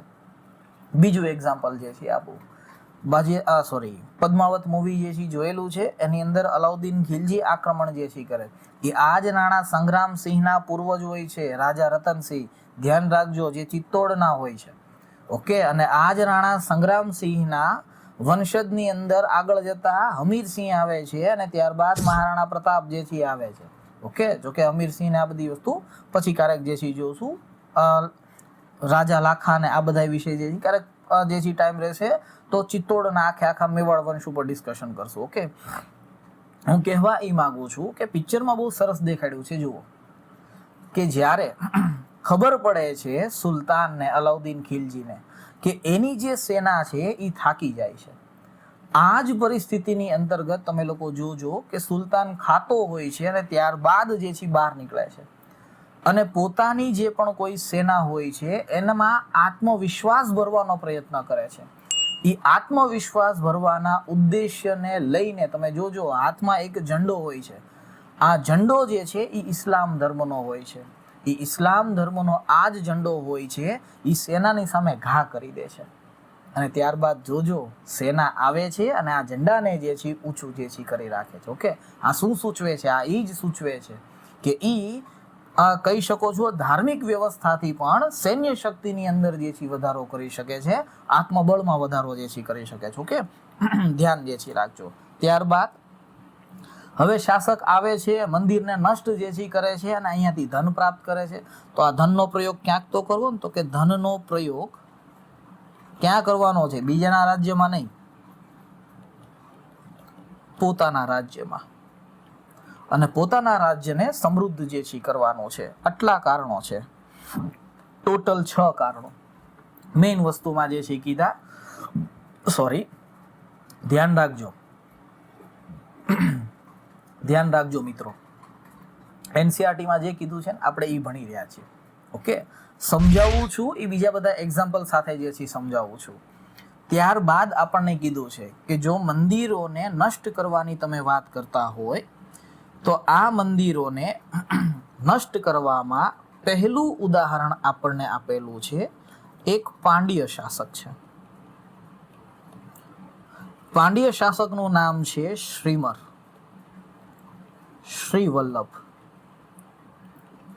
ધ્યાન રાખજો. આ જે શ્રીમર શ્રી વલ્લભ જે છે હોય છે, જે 9મી સદીનો શાસક હોય છે. ઓકે, આ 9મી સદીના શાસકે શ્રીલંકા પર આક્રમણ કર્યું હતું. હવે સમજો જરા, જ્યારે આ શાસકે શ્રીલંકા ઉપર આક્રમણ કર્યું તે સમયે શ્રીલંકાનો રાજા હતો, નામ હતું સેન પ્રથમ. શ્રીલંકા મૂળ રૂપથી પહેલેથી બૌદ્ધ ધર્મ તરફ વધારે જે છે ઝૂકેલું હોય છે, પરંતુ જ્યારે શ્રી વલ્લભે આક્રમણ કર્યું ત્યારે સેન પ્રથમની હાર થાય છે. જેવી હાર થાય છે તો ઘણા બધા બૌદ્ધ ભિક્ષુ, આ વસ્તુ આપણને એનસીઆરટીમાં લખેલી છે, તમે લોકો જોઈ લેજો. ઓકે, જેને એવું હોય કે નહીં સાહેબ આ વાત ખોટી છે, તમે જે કાંઈ કહી રહ્યા છો એ બરાબર જે છે નથી, વર્તમાન રાજનૈતિક વિચારધારાની વિરુદ્ધ ચાલી રહ્યું છે, તો હું તમને લોકોને આ બધી જ વસ્તુના પ્રૂફ દેવા માટે તૈયાર છું. ખોટા હો હલ્લાપા નહીં કરવાના, આખો વિડીયો જે છે જોવાનો, થોડી નાની નાની ક્લિપો જે છે બહાર કરીને ડાયરેક્ટ જે છે ને ખોટું મન ભાવે એવો પ્રચાર જે છે નહીં કરવાનો. તમારું કામ ભણવાનું છે, સમજવાનું છે. ઓકે, આ ધ્યાન જે છે રાખજો. આપણે અહીંયા ભણવા માટે આવ્યા છીએ, ખોટા મહેરબાની કરીને જે છે અડધા અડધા કટકા કરીને જે છે એ મને બદનામ કરવાનો પ્રયત્ન જે છે ન કરતા. ઓકે, ચલો આગળ જે છે વધીએ. હજી 1000 સબસ્ક્રાઈબર નથી થયા.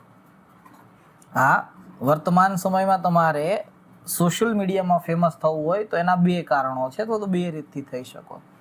એક, કાં તો મન ભાવે તમે જે છે કહી શકો અને ચાલશે જે છે. આડું અવળું મન ભાવે, હમણાં એક મહિલા જે છે બોલે છે ને ઈશ્વર વિશે કાંઈક મન ભાવે એમ બોલે છે, ગાડી ગરોજ જે છે કરે છે, ત્યારે ધરપકડ થઈ ગઈ. તો આવી રીતના ફેમસ થઈ જાઓ, અને નહીતર પછી જે છે પોતાનું અંગ પ્રદર્શન કરો અને ત્યારબાદ ફેમસ થાવ. બાકી જો તમારે વ્યવસ્થિત રૂપથી ફેમસ જે છે થવું હોય તો બહુ વાર લાગશે. એની અંદર તમારી પાસે જે તે વિષયનું ઊંડાણપૂર્વકનું અધ્યયન હોવું જોશે, જ્ઞાન હોવું જોશે, ત્યારે જ એ વાતને તમે રજૂ કરી શકશો, અન્યથા નહીં કરી શકો. ઓકે, ધ્યાન જે છે રાખજો. ચલો અહીંયા જે છે વાત કરીએ. વાત એ છે કે સેન પ્રથમ જ્યારે યુદ્ધની અંદર જે છે હારે છે, તો ઘણા બધા બૌદ્ધ ભિક્ષુ અને ત્યારબાદ એક ઇતિહાસકાર છે, નામ છે ધમ્મકીર્તિ. આ શ્રીલંકાના ઇતિહાસકાર છે. ધમ્મકીર્તિ જે શ્રીલંકાના ઇતિહાસકાર છે, એ સ્પષ્ટ શબ્દોની અંદર કહે છે કે શ્રી વલ્લભે શ્રીલંકાની અંદર ઘણા બધા મઠ અને ઘણા બધા મંદિરોને લૂંટ્યા હતા. આ પહેલું કાર્ય જે છે. બીજું જે છે કે છે શ્રીલંકાની અંદર એક રત્ન મહેલ હતો. આ રત્ન મહેલની અંદર ગૌતમ બુદ્ધની સોનાની જે છે મૂર્તિ હતી.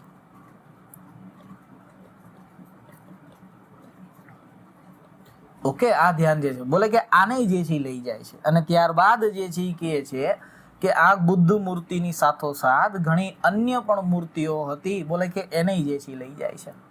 ઓકે, આ કાર્ય આ ધમ્મકીર્તિ જે છે વર્ણન કરે છે. વિચાર કરીને જુઓ, અત્યાર સુધી ગજની ભારત ઉપર આક્રમણ કરતો હતો તો આપને ખુન્નસ આવતી હતી. હવે આ શ્રી વલ્લભ ઉપર શું કરશું કયો જરા. જે રીતે જુઓ, આ સરખી રીતના ને વિચારધારાને જે છે સમજો. જે રીતે ગજની ભારતીય નથી, તો એ જ રીતે આ જે શ્રી વલ્લભ છે એ શ્રીલંકન થોડી છે, એ તો ભારતીય છે. જે વિચારધારા આપણે ગજની પ્રત્યે ધરાવીએ છીએ, શ્રીલંકાના લોકો એ જ વિચારધારા આ પાંડ્ય શાસક શ્રી વલ્લભ અથવા તો શ્રીમર વલ્લભ વિશે જે છે ધરાવતા હશે. આ ધ્યાન જે છે રાખજો. હું એમ કહેવા માંગુ છું કે કોઈના કોઈ શાસક કોઈના કોઈ દેશ માટે હંમેશા વિલન હોય છે. એ પોતાના દેશનો હીરો સાબિત થઈ શકે છે. ઓકે, આ ધ્યાન જે છે રાખજો. આગળ જે છે વધીએ. આ વસ્તુ શ્રીલંકાના રાજાને પસંદ નથી આવતી. તે સમયે આ જે સેન પ્રથમ હોય છે એના સ્થાને સેન દ્વિતીય આવે છે. સેન દ્વિતીય પોતાના સેનાપતિ સાથે મળીને બદલો લેવાની ભાવનાથી ફરી વખત પાંડ્ય પર આક્રમણ કરે છે. આ આક્રમણનો મુખ્ય ઉદ્દેશ્ય શું છે ખ્યાલ છે? બોલે કે આ જે બુદ્ધની મૂર્તિ છે ને, જે લઈ ગયા છે અહીંયાથી, એને પાછી લઈ આવવાની. હું એ સમજાવવાનો પ્રયત્ન જે છે કરું છું કે જે આક્રમણ થઈ રહ્યું છે અને મંદિરોને જે છે લૂંટવાનું છે. ઓકે, તો આ મંદિરોને લૂંટવું જે છે ને એ સન્માન અને પ્રતિષ્ઠાની વાત છે. આપણા માટે ગજની એટલા માટે વિલન છે કારણ કે આપણા મંદિરોને નષ્ટ કરે છે, લૂંટે છે. રાજાની સાથોસાથ જનતાનું પણ સન્માન આની અંદર ઘવાય છે. રાજાની સાથોસાથ જનતાની પ્રતિષ્ઠા છે એને પણ અહીંયા ઠેસ જે છે વાગે છે. આ ધ્યાન રાખજો. એટલા માટે આપણે ગજનીને જરાય એટલે જરાય જે છે પસંદ નથી કરતા. હજી થોડાક આગળ જે છે વધીએ. આપણે ઇતિહાસકારોની અંદર બે વિચારધારા વચ્ચે જે છે અથવા તો મુગલોને લઈને બે વિચારધારા છે. અમુક લોકો એવું કહે છે કે આ મુગલો જે છે બહારના છે, મુસ્લિમ બહારના છે, અને અમુક ઇતિહાસકારો એવું કહે છે કે નહીં, મુગલો અહીંયાના છે. ઓકે, મુગલોને આપણે કેમ બહારના નથી કહેતા? પહેલો સવાલ તો એ છે. કારણ એ છે કે ગજની ભારતીય નથી. કેમ કે ગજની જ્યારે સોમનાથને લૂંટે છે ત્યારે આ લૂંટેલા ધનનો પ્રયોગ પોતાના પ્રાંતમાં કરે છે. કદાચ માની લેવામાં આવે, કદાચ, કે મુગલો બહારના જે છે એ હતા, પરંતુ ભારત પાસેથી લીધેલો જે પણ કોઈ ટેક્સ છે ને, આ ટેક્સમાંથી અથવા તો ટેક્સ પરથી તેણે તાજમહેલ બનાવ્યો. આ પ્લસ પોઈન્ટ છે. આ તાજમહેલ બનાવ્યું એટલા જ માટે ઉત્તર પ્રદેશ સરકાર દર વર્ષે પર્યટનના રૂપમાં ઓછામાં ઓછા 5 થી 10 કરોડની કમાણી કરે છે, રેવન્યુ કરે છે. આટલા સરકારને મળે છે ખાલી પર્યટનની અંદર. તાજમહેલ બનાવ્યું એને. કુતુબ મિનાર અત્યારે ભાડા પર ચડાવી દીધું છે. વિચાર કરીને જુઓ, એબકે અને ઇલ્તુત્મિશને બનાવ્યું જ ન હોત તો તમે ભાડે કોને ઉપર જે છે આપે? તો કઈ વસ્તુ ભાડા ઉપર આપે? ઓકે, એ લોકો બહારથી આવ્યા છે અહીંયા, એમાં કોઈ શંકાને સ્થાન નથી, પરંતુ અહીંયાના થઈને એ લોકો રહી ગયા છે. હજી થોડાક આગળ જે છે વધીએ, વિચારવાનો પ્રયત્ન જે છે કરીએ. કુષાણ, યવન, પલ્લવ અને ત્યારબાદ જે છે શક, આ બધા જ લોકો બહારથી આવે છે અને ભારતીય ધર્મને એક્સેપ્ટ કરે છે. ફર્ક શું છે ખબર છે? ખાલી આપણે શક હોય અર્થાત રુદ્રદામનને દોષ નથી આપતા, કારણ કે રુદ્રદામન ભલે બહારથી આવે છે, વૈષ્ણવ ધર્મ અપનાવી લે છે. હજી થોડાક આગળ વધીએ. ભલે કનિષ્ક બહારથી આવેલો રહ્યો, પરંતુ એ બૌદ્ધ ધર્મને અપનાવી લે છે. ઓકે, સમજો આ વસ્તુને જે છે. જ્યારે આપણે વાત જે છે કરીએ છીએ પલ્લવોની, તો એ પણ વૈષ્ણવ ધર્મને અને બૌદ્ધ ધર્મને જે છે સ્વીકાર જે છે કરી લે છે. મુસ્લિમો સાથે સૌથી મોટો પ્રોબ્લેમ જે છે એ થયો કે એ જ્યારે બહારથી ભારતની અંદર આવ્યા ને, ત્યારે પોતાનો ધર્મ, સંસ્કૃતિ, કલ્ચર આ બધું લઈને જે છે આવ્યા. લઈને આવ્યા એનો તો વાંધો નહીં, પણ જે રીતે દરેક શાસકો હંમેશા પોતાના સંસ્કૃતિ, વ્યવસ્થાને સમાજ ઉપર જે છે થોપે છે, એમ તે લોકોએ ભારતીય સમાજ ઉપર થોપવાનો જે છે પ્રયત્ન કર્યો. બસ આ વસ્તુ જે છે ભારતની અંદર હિન્દુ અને મુસ્લિમોની વચ્ચે વિરોધાભાસનું કારણ જે છે બની. સૌથી મોટો પ્રોબ્લેમ આ જે છે થયો. ઓકે, ચાલો આગળ જે છે વધીએ. વધારે પડતું આની ઉપર જો ખુલાસો કરવાનો પ્રયત્ન કરશું તો પણ વિરોધાભાસ વધવા જે છે લાગશે. ઓકે, ચાલો આગળ જે છે વધીએ. તો સમજાઈ ગયું. પહેલું આક્રમણ કર્યું હતું ધન પ્રાપ્તિ માટે, અર્થાત શ્રી વલ્લભભાઈ આક્રમણ તો એટલા જ માટે કીધું ને, પોતાની પ્રતિષ્ઠા અને ધન પ્રાપ્તિ માટે, પરંતુ તેનો બદલો લેવા માટે સેન દ્વિતીયએ જે છે આક્રમણ કર્યું. હજી થોડાક આગળ જે છે વધીએ. નવા શાસકની જે છે વાત કરીએ. એક શાસક છે, એનસીઆરટી કે છે, ચોલ રાજા છે, અને આ જે ચોલ શાસક છે એનું નામ છે રાજેન્દ્ર પ્રથમ. હમણાં આપણે એક શાસક જે છે ભણી ગયા ને, રાજરાજ દેવ જે છે અથવા તો રાજરાજ પ્રથમ. આ રાજરાજ પ્રથમનો જ પુત્ર હતો રાજેન્દ્ર પ્રથમ. 11મી સદીની અંદર પોતાની રાજધાની હોય છે, રાજધાનીનું નામ છે તંજાવુર, અને આ જ તંજાવુરની અંદર ભવ્ય શિવ મંદિરનું નિર્માણ કરાયું. જો તો એ ભવ્ય શિવ મંદિરનું નિર્માણ ક્યાં ગયું? અહીંયા જ હમણાં જે છે જોયું થોડીક વાર પહેલા. જો રહ્યું રાઈટ ને, આ જ મંદિર જે છે બનાવરાયું. આ મંદિર બનાવરાયું એનો તો વાંધો નહીં, પણ શું થયું ખ્યાલ છે? જ્યારે તેણે આ મંદિરનું નિર્માણ જે છે કરાવ્યું, ત્યારબાદ તેણે અલગ અલગ મૂર્તિઓ અને ત્યારબાદ જે છે સમ્માનો જે છે એનો ઉપયોગ જે છે કર્યો. જેમ કે તેણે આક્રમણ કર્યું હતું ચાલુક્યની અંદર. ધ્યાન રાખજો, આ પશ્ચિમી ચાલુક્યો છે. ચાલુક્યો પાસેથી તે એક સૂર્ય પીઠિકા પ્રાપ્ત કરે છે, એને આ મંદિરની અંદર સ્થાપે છે. ત્યારબાદ એક ગણેશ મૂર્તિ પ્રાપ્ત કરે છે, એને આ મંદિરની અંદર જે છે સ્થાપિત કરે છે. અને ત્યારબાદ દુર્ગાની એક મૂર્તિ પ્રાપ્ત કરે છે, એને પણ આ મંદિરની અંદર સ્થાન આપે છે. ત્યારબાદ તેણે આક્રમણ જે છે કર્યું હતું પૂર્વી ચાલુક્ય પર. જ્યારે એ પૂર્વી ચાલુક્ય ઉપર આક્રમણ જે છે કરે છે ત્યારે એ નંદીની મૂર્તિ લાવે છે અને નંદીની મૂર્તિને સ્થાપિત કરે છે. પછી તે આક્રમણ કરે છે કલિંગ પર, પછી તે આક્રમણ કરે છે બંગાળ પર. બંગાળની અંદર તે સમયે પાલ વંશનું શાસન જે છે હતું. જ્યારે એ કલિંગ ઉપર આક્રમણ કરે છે તો શંકર ભગવાનનું જે ભૈરવ સ્વરૂપ છે અને તેની પત્ની હોય છે ભૈરવી, તો આ ભૈરવ અને ભૈરવીની મૂર્તિ લાવે છે. બંગાળ ઉપર આક્રમણ કરે છે તો કાલી માતા ત્યાં સૌથી વધારે ફેમસ છે. તો કાલી માતાની મૂર્તિ લઈને જે છે આવે છે, જેને આપણે કાળક્યામાં જે છે કે એની મૂર્તિ લઈને જે છે આવે છે. ઓકે, વિચાર કરીને જુઓ, પોતાના મંદિરને સુશોભિત કરવા માટે, પોતાની પ્રતિષ્ઠા વધારવા માટે બહારથી લાવેલા જેટલા પણ મૂર્તિઓ છે, જેટલી પણ વસ્તુઓ છે, તેણે આ મંદિરની અંદર સ્થાપિત કરી દીધી. શું લેવા સ્થાપિત કરી? તો કે સ્થાપિત એટલા માટે કરી કે એ લોકોને દેખાડવા માંગે છે કે જુઓ મારી સૈન્ય વિજયો, હું સૈન્ય વિજય કરીને જે છે લાવ્યો છું અને ત્યારબાદ આ મંદિરોની અંદર આ સ્થાપિત કર્યું છે. જુઓ આપણા સામ્રાજ્યની વિશાળતાને જે છે જુઓ. કેમ તો કે અહીંયા સુધી આક્રમણ કર્યું છે છતાંય કોઈ શાસકે તેનો વિરોધ નથી જે છે કર્યો. રાજા પોતાની સર્વોચ્ચતાનું પ્રદર્શન કરે છે, રાજા પોતાની શક્તિ અને સંસ્કૃતિનું પ્રદર્શન જે છે કરે છે. ઓકે, અને આવી જ રીતના જે છે આપણા એનસીઆરટીની અંદર આપેલું છે ભારતની અંદર ગજનીનું આક્રમણ. એનસીઆરટી લખવાવાળા લોકો પણ બુદ્ધિશાળી છે, બુદ્ધિ નહીં વધારે બુદ્ધિશાળી છે. તેમણે બે હિન્દુ શાસકોના એક્ઝામ્પલ આપ્યા, જોઈ લો જરા. એક શાસક પાંડ્યનું આપ્યું અને એક શાસક ચોલનું જે છે આપ્યું. ઠીક, અને ત્યારબાદ કીધું કે ગજનીએ ભારત ઉપર શું લેવા આક્રમણ કર્યું.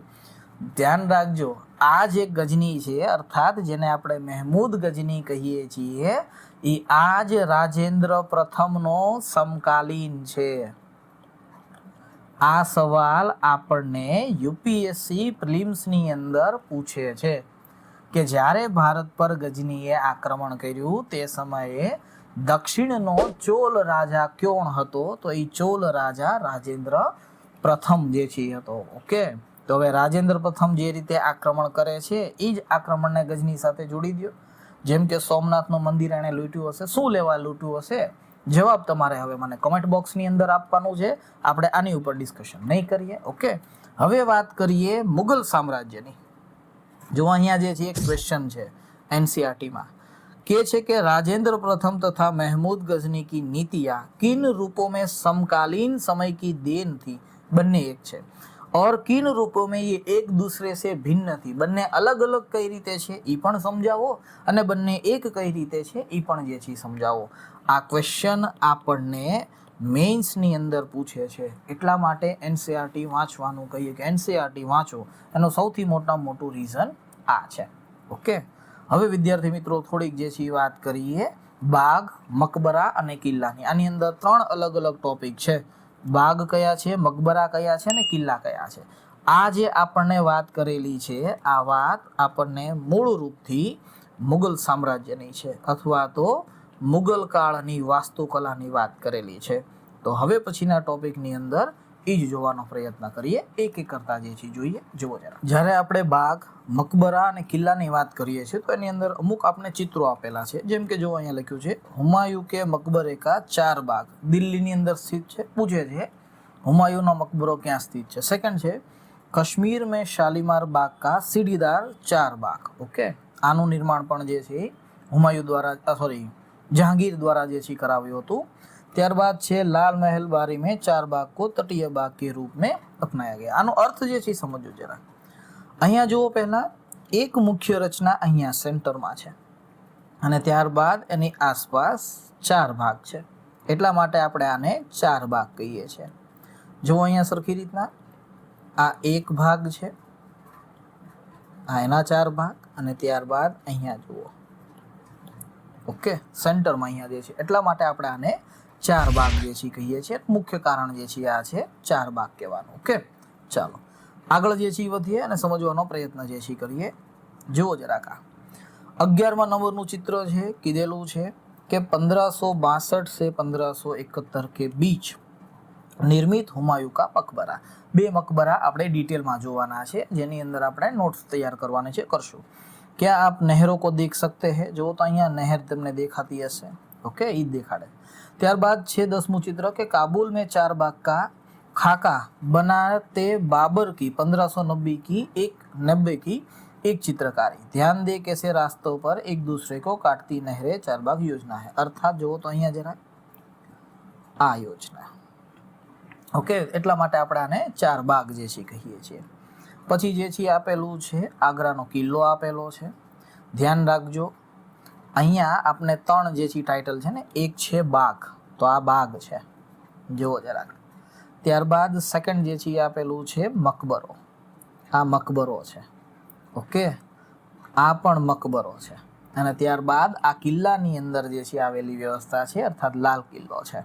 ઓકે, આ વાત છે આપણા કિલ્લાની જે છે. જુઓ જરાક, યમુના નદી છે, અહીંયા એક કિલ્લો છે. ઓકે, જેને આગ્રાનો કિલ્લો કહેવાય. ત્યારબાદ અહીંયા આપેલું છે તાજમહેલ જે છે, યમુનાની પશ્ચિમી ક્ષેત્રની અંદર જે છે સ્થિત છે. અને આ આખો કિલ્લો જે છે અથવા તો મુખ્ય જે છે કિલ્લો છે, આ રાજમહેલ જે છે કહેવાશે. ઓકે, એ પહેલા અહીંયા એક સમજવાનું છે, સમજી લઈએ. જુઓ, પિત્ર અધૂરા, આ એક શબ્દ છે કે પિત્ર અધૂરા શું છે, तो कि उत्कीर्ण संगमरमर अथवा तो बलुआ पत्थर पर रंगीन ठोस पत्थरों को दबाकर बनाए गए सुंदर तथा अलंकृत नमूने. આ જે છે ને, બરાબર છે, એ બાદશાહને બેઠવાનું સ્થાન છે. અને એની પાછળ જે આ છે આખી વ્યવસ્થા, આને આપણે પિત્ર અધૂરા કહીએ છીએ. જ્યારે હું તમને લોકોને લાલ કિલ્લો આખો ભણાવીશ ત્યારે જે છે સમજાવીશ. આની અંદર જે છે આને આપણે દીવાને આમ में सिंहासन का छज्जा કહીએ છીએ. જો પૂછે છે કે મયુર આસન નિમ્નમાંથી કયા સ્થાન પર રાખવામાં આવેલું હતું, આ ધ્યાન રાખજો. મયુર આસન મુખ્ય રૂપથી દીવાને આમની અંદર સ્થાપિત કરવામાં આવ્યું હતું. કે દીવાને ખાસની અંદર નહીં જે છે. ત્યારબાદ અહીંયા કીધું છે એક નકશે સે આગ્રા કે નદી તટ બાગ કા तट बाग शहर છે, जो नदी तट बाग शहर का पुनर्कल्पित दृश्य. ध्यान दे कि कैसे यमुना के तटों पर अभिजातों के बाग महल स्थित है. ताजमहल बाईं ओर है और 15 में दी गई दिल्ली के शाहबाद योजना की तुलना आगरा योजना से करे. જોઈ લ્યો જરાક, આ છે આખો શાહજહાનાબાદનો નકશો. હવે જુઓ જરાક નકશાને સમજો. આ જે ભાગ છે ને, આ છે આપણો લાલ કિલ્લો વર્તમાન સમયનો. આ ચિત્ર ઉલટું આપેલું છે. આ ચિત્રની દિશા જો આપણે નક્કી કરીએ તો આ ચિત્રની દિશા આવી રીતના બનશે. આ ભાગ ઉત્તરનો છે, આ ભાગ દક્ષિણનો છે, આ ભાગ પશ્ચિમનો છે અને આ ભાગ પૂર્વનો છે. એટલા માટે આપણને એ સવાલ પૂછે છે કે લાલ કિલ્લાનો મુખ્ય દરવાજો તેની કઈ દિશામાં છે, તો એની આ દિશામાં છે, અર્થાત પશ્ચિમ દિશામાં છે. આ જે મુખ્ય દરવાજો છે એને આપણે કાબુલ દરવાજો જે છે કહીએ છીએ, અથવા તો લાહોર દરવાજો જે છે કહીએ છીએ. શું લેવા, તો કે અહીંયાથી જવાતું હતું. આ લાલ કિલ્લાની મુખ્ય સડક છે, જુઓ સરખી રીતના. ઓકે, આ આખો જે છે એ શાહબાના નગર છે. એટલા માટે આપણે આને નગરની અંદર નગર કહીએ છીએ. આ ધ્યાન રાખજો. પૂછે છે દક્ષિણી દ્વારનું નામ શું છે. આ દક્ષિણી દ્વાર દિલ્હી ગેટ કહેવાય છે. શું લેવા દિલ્હી, તો કે દિલ્હીની અંદર પ્રવેશ કરવાનો રસ્તો છે. એટલા માટે ધ્યાન રાખજો, આ લાલ કિલ્લો અથવા તો શાહજહાનાબાદ યમુના નદીની પશ્ચિમી તટ પર સ્થિત છે. ઓકે, નહીં કે પૂર્વી કે નહીં કે પશ્ચિમી. તો આ બધી ઇમારતો આપેલી છે. હવે એક એક કરતા જે છે ઇમારતો જોવાની શરૂઆત કરીએ. સૌથી પહેલા આપણે વાત કરીએ મુગલકાલીન વાસ્તુકલાની. બાબરના સમયની અંદર જે વાસ્તુકલા હોય છે અને શાહજહાંના સમયની અંદર જે વાસ્તુકલા હોય છે એ બંનેમાં જમીન આસમાનનો ફરક છે. એટલા માટે આપણી એનસીઆરટી એવું લખે છે કે મુગલકાલીન વાસ્તુકલામાં સમયની સાથે જટિલતા અને ઉન્નત અવસ્થા જોવા મળે છે. અર્થાત એ વાસ્તુકલા સમયની સાથે જે છે એ સારી જે છે જોવા મળે છે. જેટલા પણ મુગલ શાસક હતા, આ મુગલ શાસકો કલા, સાહિત્ય, વાસ્તુકલા, વિજ્ઞાન આ બધાની અંદર રસ ધરાવતા હતા. એટલા માટે શાસકોએ પોતાની ઈચ્છા અનુસાર આની અંદર પરિવર્તનો કર્યા. એટલા માટે આપણને એ સવાલ પૂછે છે કે મુગલકાલીન વાસ્તુકલા કોનાથી અથવા તો કઈ શૈલીનું મિશ્રણ છે? તો ધ્યાન રાખજો, મુગલકાલીન વાસ્તુકલા મધ્ય એશિયા, ત્યારબાદ ફારસ અને ત્યારબાદ ભારતીય શૈલીનું મિશ્રણ. અર્થાત મુગલકાલીન તમે કોઈ પણ સ્ટ્રક્ચર જોશો તો એની અંદર તમને આ ત્રણ શ્રેણી જે છે એ જોવા મળશે. પૂછે છે કે મુગલકાલીન વાસ્તુકલાની મુખ્ય વિશેષતાઓ શું છે? એનસીઆરટીમાં બહુ સારી વિશેષતાઓ આપી છે. પહેલું, જે પણ કોઈ મુગલ વાસ્તુકલા બનેલી હશે, જે પણ કોઈ કિલ્લો હશે અથવા તો જે છે એ કોઈની જે છે કહી શકો છો કબર જે છે બનેલી હશે, કોઈ પણ વસ્તુ, ઓકે, એની અંદર પહેલી વસ્તુ હશે એ હશે સંગેમરમર. આ તમને જોવા મળશે. ઓકે, વિશેષતા એવી હોવી જોઈએ જે બધી વસ્તુની અંદર સમાન રૂપથી દેખાતી હોય. ત્યારબાદ બીજી વસ્તુ તો કે લાલ બલુઆ પથ્થર. લાલ કિલ્લાનું નામ તેના નિર્માણ કારણે જ થયું છે, કારણ કે લાલ પથ્થરથી બનેલો છે, તો એ પણ જે છે હશે. ત્યારબાદ જેટલા પણ મુગલ ભવનો હશે એની અંદર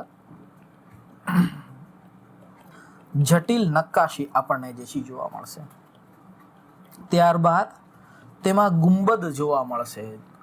કહી શકો છો, એક ઇતિહાસકાર તો ત્યાં સુધી કહે છે કે ડુંગળીને અડધી કાપી નાખો અને ત્યારબાદ એને ઉલટી કરી નાખો. ઓકે, તો ડુંગળીની સમાન જ તમને લોકોને ગુંબદ જોવા મળશે. એ મુગલ કલાની સૌથી મોટી વિશેષતા છે સ્થાપત્યની અંદર. ઓકે, અને ત્યારબાદ મહેરાબ. આગળ મેં તમને લોકોને મહેરાબ સમજાવી દીધું કે શું છે એમ. ઓકે, હજી પણ પાછું જે છે કહી દઉં છું, મહેરાબ કોને જે છે કહેવાય? તો જે આ વ્યવસ્થા છે, ઓકે, એની અંદર આ જે ભાગ હોય આને આપણે મહેરાબ કહીએ છીએ.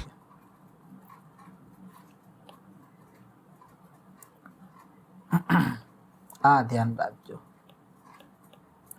ઘણા બધા લોકો મહેરાબની અંદર કન્ફ્યુઝન છે, એ જ કન્ફ્યુઝનને આપણે લોકો દૂર જે છે કરીએ છીએ.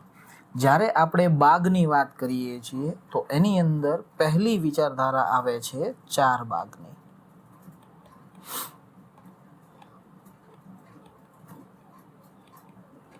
આપણે એનસીઆરટી ચાર બાગ વિશે ઇન્ફોર્મેશન જે છે આપે છે કે ચાર બાગ મૂળ રૂપથી ફારસી શૈલીથી નિર્મિત છે. અર્થાત આ પૂર્ણ રૂપથી ભારતીય શૈલી નથી. આ એવી શૈલી છે જેની અંદર કોઈ એક સમાન ક્ષેત્રને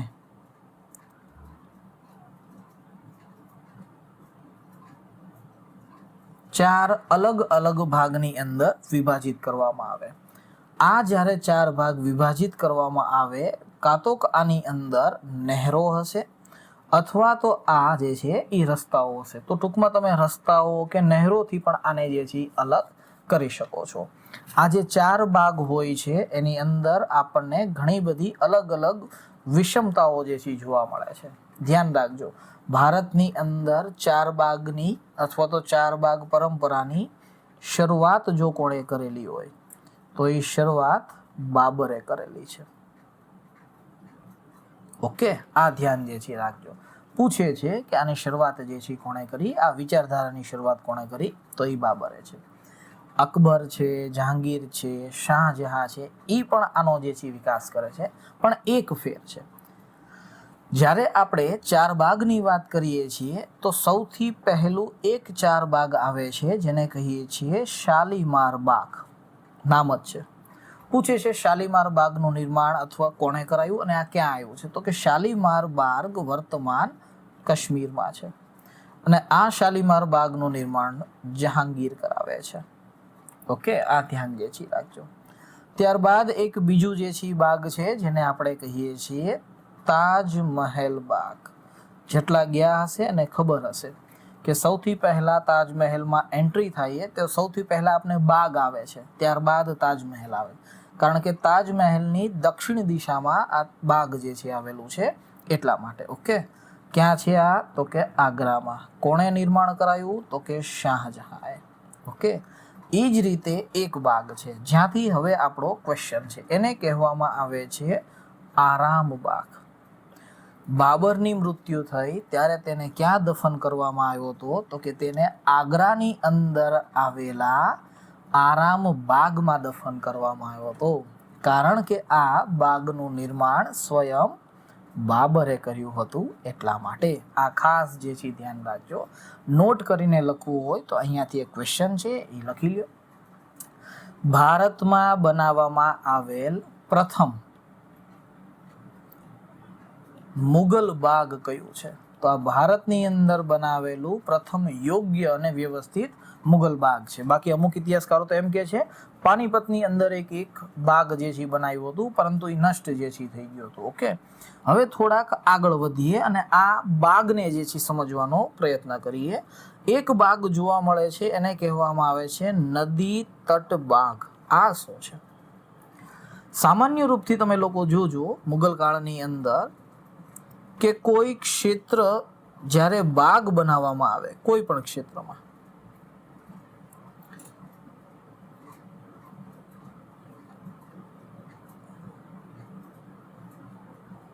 ઓકે, તો હંમેશા આ ક્ષેત્રની વચ્ચે કોઈ પણ વસ્તુ હશે, કાં તો મહેલ જે છે હશે, કાં તો દરગાહ જે છે હશે, કાં તો તમે કહી શકો છો કે કોઈ બીજી કલાકારી જે છે કરેલી હશે, પણ હંમેશા બાગની વચ્ચે જ હશે. કોના સમય સુધી ખ્યાલ છે? શાહજહાંના સમય સુધી.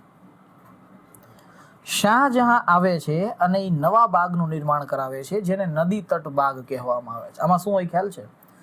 કોઈ પણ વ્યવસ્થા અથવા તો કોઈ પણ વસ્તુ હંમેશા સાઈડમાં બનાવવામાં આવશે અને ત્યારબાદ બાગ બનાવવામાં આવશે.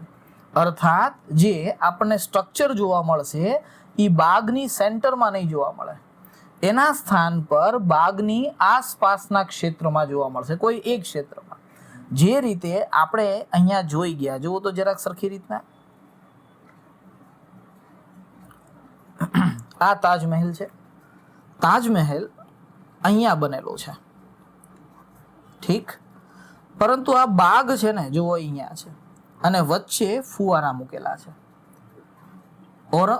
શાહજહાં પહેલા જેટલા પણ બાગ બન્યા એની અંદર હંમેશા દરેક ભવનો અહીંયા બનતા હતા અને એની આસપાસ જે છે બાગ બનતા હતા. ઓકે, આ ફર્ક છે.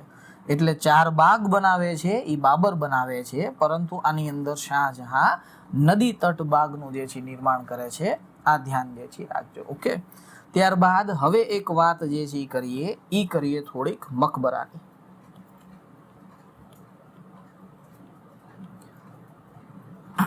આ મકબરાની અંદર પહેલો જો કોઈ મકબરો હોય તો એ છે હુમાયુનો મકબરો. નોટ પેનથી લખવું હોય તો લખતા જ જજો. કેમ? તો કે હવે આપણે કામનું છે એટલા માટે. ક્વેશ્ચન બને છે અહીંથી, પૂછે છે તાજમહેલનો પૂર્વગામી કોને કહેવાય? તો મુગલ સામ્રાજ્યની અંદર તાજમહેલનો પૂર્વગામી મકબરો આ જ છે. હુમાયુની વિધવા હોય છે, નામ હોય છે હમીદા બાનો બેગમ. ઓકે, અકબરની માતા. તો હમીદા બાનો બેગમ દ્વારા નિર્મિત છે. પરંતુ હુમાયુ મૃત્યુ પામે છે ત્યારબાદ જે છે બને છે. એટલા માટે આ મકબરાનું નિર્માણ કોના કાળમાં થાય છે? તો કે અકબરના કાળમાં. આ ધ્યાન રાખજો. હુમાયુનો મકબરો સ્થિત ક્યાં છે? તો કે આ દિલ્હીની અંદર સ્થિત છે. દીન પનાહ ભવન છે, આ દીન પનાહ ભવનની એક્ઝેક્ટ સામે છે. ઓકે, સિમ્પલ સવાલ અહીંયાથી. પ્રથમ મુગલ કાલીન મકબરો કયો છે? તો આ પ્રથમ મુગલ કાલીન મકબરો છે. સવાલ સરખી રીતના સાંભળજો. પ્રથમ મુગલકાલીન મકબરો છે જેમાં 4 બાગ જોવા મળે છે? આ ક્વેશ્ચન છે. ઓકે, આની પહેલાના ઓલાની અંદર જે છે આપણને જોવા મળતું નથી. આ મકબરાની મુખ્ય વિશેષતા શું છે? જ્યારે આપણે મકબરાના અથવા તો મકબરાની વિશેષતાની વાત જે છે કરીએ તો પહેલા જે છે કહી દીધું કે આમાં શું છે, તો કે 4 બાગ આવેલા છે. ત્યારબાદ આની બીજી વિશેષતા વાત કરીએ તો કે આનું એક કેન્દ્રીય ગુંબદ છે. આ કેન્દ્રીય ગુંબદ જોજો સરખી રીતના સંગેમરમરથી બનેલું છે. આજુબાજુ જે છે એ લાલ પથ્થર અથવા તો લાલ બલુઆ પથ્થરથી બનેલું છે. પરંતુ આ લાલ બલુઆ પથ્થરને અલગથી જે છે એ ખૂબસૂરતી આપવા માટે અહીંયા સંગેમરમરનો જે છે એ પ્રયોગ કરેલો છે. બાકી આ આખું ક્ષેત્ર જે છે શેનાથી બનેલું છે, તો કે આ સંગેમરમરથી બનેલું છે. ઓકે, આ ધ્યાન રાખજો. ચાલો આગળ જે છે એ વધીએ.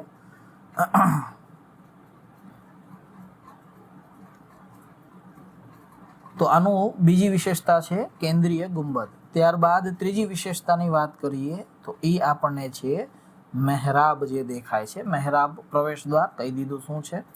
ત્યારબાદ એક શબ્દ જોવા મળે છે, આને કહેવામાં આવે છે હસ્ત બિહિષ્ટ. ઓકે, આ ધ્યાન રાખજો. હસ્ત બિહસ્તનો અર્થ થાય છે જે 8 સ્વર્ગની પરંપરા છે એનાથી આ નિર્મિત છે. ઇસ્લામ ધર્મની અંદર એવી માન્યતા છે કે એક સેન્ટર કક્ષ અને એની આસપાસ કુલ અલગ અલગ 8 કક્ષ બનેલા હોય છે, પરંતુ એ ચોકોર આકારમાં હોય છે. ઓકે, આ ધ્યાન જે છે રાખજો. તો આવી અવધારણા જે છે એ ઇસ્લામની અંદર સ્વર્ગની અવધારણા છે.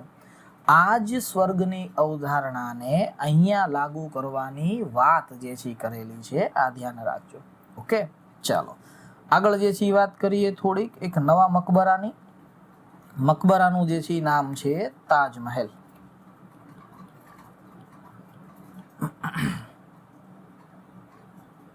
જ્યારે આપણે તાજમહેલની વાત જે છે કરીએ છીએ તો એ બધાને ખ્યાલ છે કે ઘટના લગભગ 17 જૂન 1631ની છે.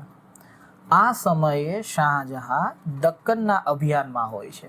તે સમયે તેમની સાથે મુમતાઝ પણ હોય છે, તેની પત્ની, જેને આપણે મુમતાઝ મહેલ જે છે કહીએ છીએ.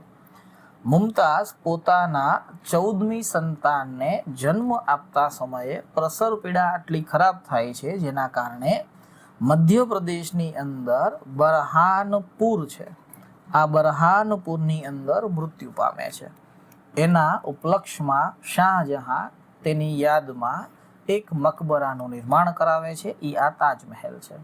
પરંતુ તમને જાણીને આશ્ચર્ય થશે કે શરૂઆતની અંદર તેને બરહાનપુરની અંદર અસ્થાયી રૂપથી દફન કરવામાં આવી હતી, જ્યાં સુધી તાજમહેલનું નિર્માણ ન થયું ત્યાં સુધી. હજી થોડાક આગળ વધીએ. તાજમહેલ આગ્રામાં જે સ્થાન પર બનેલું છે, આ સ્થાન પર અધિકાર એક મુગલ મનસબદાર જે છે હોય છે માનસી, તેના અધિકારમાં હોય છે. શાહજહાંએ માનસી તથા તેમના પુત્રો પાસેથી આ જમીનને લીધી અને ત્યારબાદ તેના ઉપર આ એક મકબરાનું નિર્માણ જે છે કરાયું હતું. ધ્યાન રાખજો.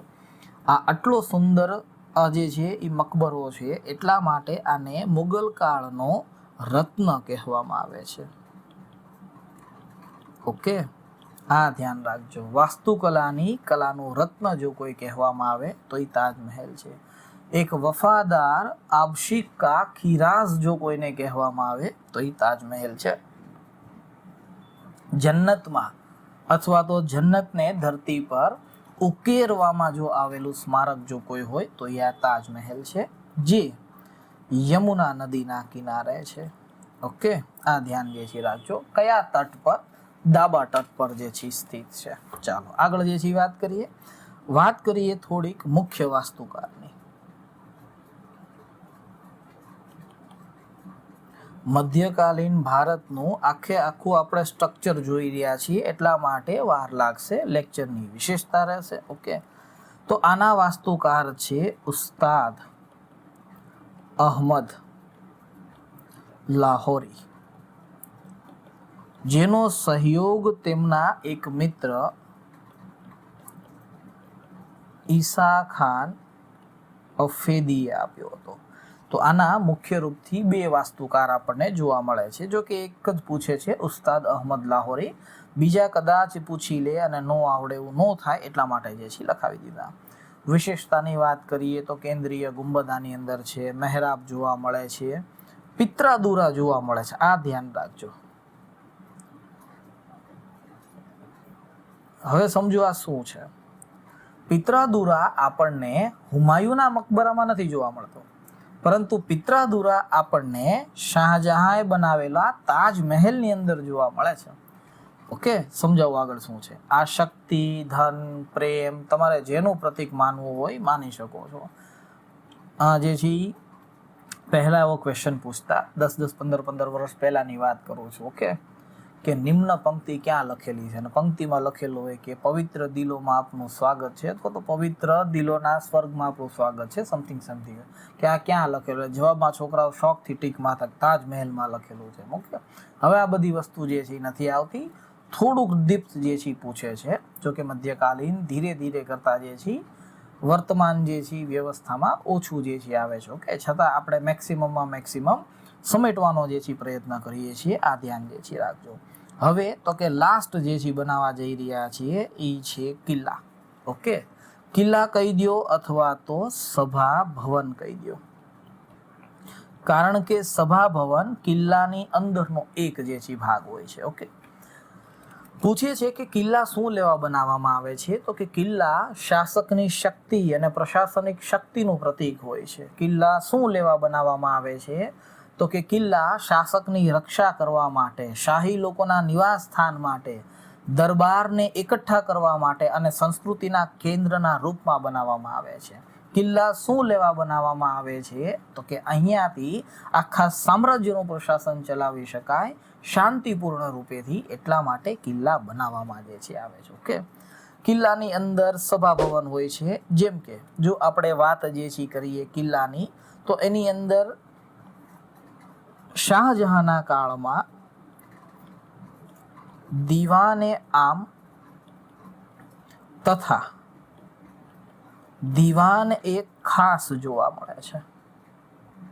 હવે અહીંયા મારે તમને લોકોને એક નવી માહિતી આપી છે જે તમને નહીં ખબર હોય. તમને લોકોને એવું છે કે દિલ્હીના લાલ કિલ્લાની અંદર દીવાને આમ અને દીવાને ખાસ છે. આ વાત સાવ એટલે સાવ ખોટી છે. ધ્યાન રાખજો, શાહજહાંની પહેલી રાજધાની આગ્રા હતી. ત્યારબાદ તેણે લાલ કિલ્લાને અથવા તો શાહજહાનાબાદને પોતાની રાજધાની બનાવી હતી.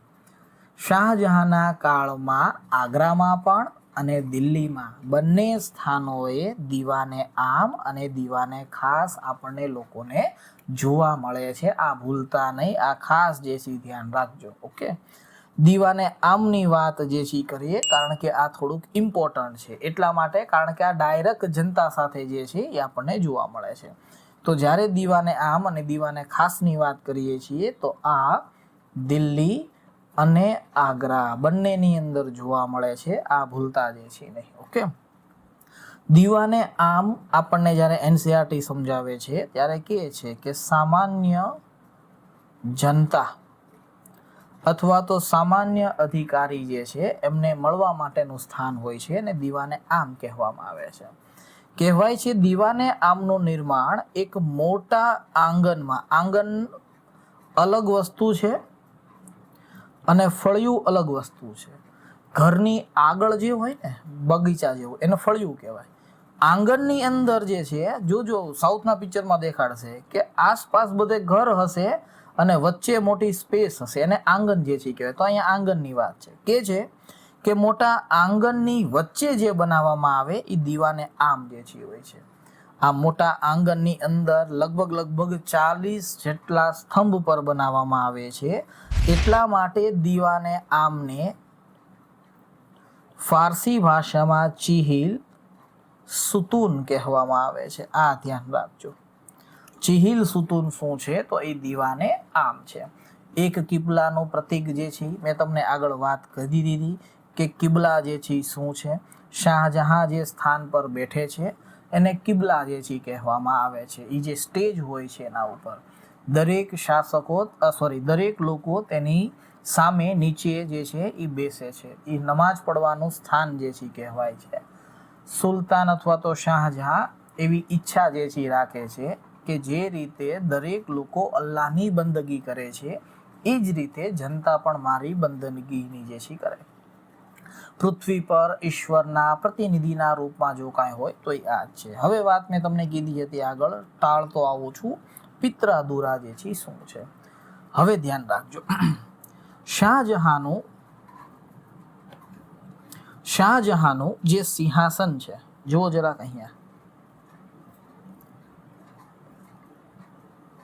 યસ, શાહજહાંનું આ જે સિંહાસન છે એની પાછળ જે આ નક્કાશી જોવા મળેલી છે, આ નક્કાશીને આપણે લોકો પિત્રાદુરા કહીએ છીએ, એ ધ્યાન રાખજો. પરંતુ અહીંયાથી આપણો એક સવાલ છે. સવાલ શું છે એ સમજજો. પિત્રાદુરાની અંદર એક યુનાની દેવતા જોવા મળે છે. આ દેવતાનું જે છે નામ છે આર્ફિયસ. નોટ કરીને લખવું હોય તો લખી નાખો કે તેઓ યુનાની દેવતા હતા. પૂછશે તમને લોકોને કે શાહજહાંના સિંહાસનની પાછળ કયા દેવતાનું ચિત્ર જોવા મળે છે, તો એ યુનાની દેવતા છે આર્ફિયસ, જેને કહેવામાં આવે છે. આ આર્ફિયસ દેવતા વીણા વગાડે છે. ઓકે, આ ધ્યાન જે છે રાખજો. વીણા વગાડતા બતાવેલા છે. શું લેવા ખબર છે? એવું માનવું છે કે આર્ફિયસ યુનાની દેવતા જ્યારે સંગીત વગાડે છે ત્યારે દરેક જાનવરો શાંત થઈ જાય છે. દરેક જાનવરો વેર ઝેર મૂકીને એક સ્થાન પર ભેગા થઈ જાય છે. એટલા માટે આ ચિત્ર શાહજહાંના સિંહાસનની પાછળ મૂકેલું છે કે જ્યારે શાહજહાંના દરબારની અંદર દરેક લોકો આવે તો જે રીતે ઓલા જાનવરો વેર ઝેર છોડી દે છે અને બધા જ ભેગા થઈ જાય છે, એ જ રીતે દરબારમાં દરેક લોકો વેર ઝેર છોડી દે અને ભેગા થઈને કામ જે છે કરે.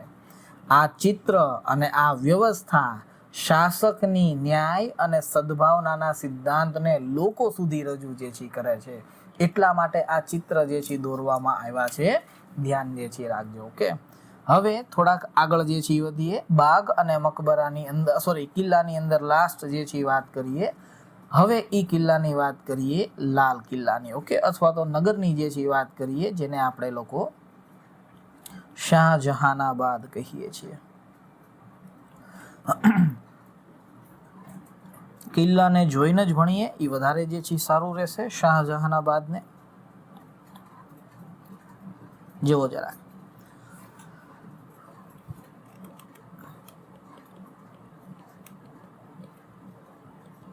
જ્યારે આપણે વાત શાહજહાનાબાદની કરીએ છીએ તો ધ્યાન રાખજો, લગભગ 1638ની અંદર યમુના નદીના ડાબા તટ પર,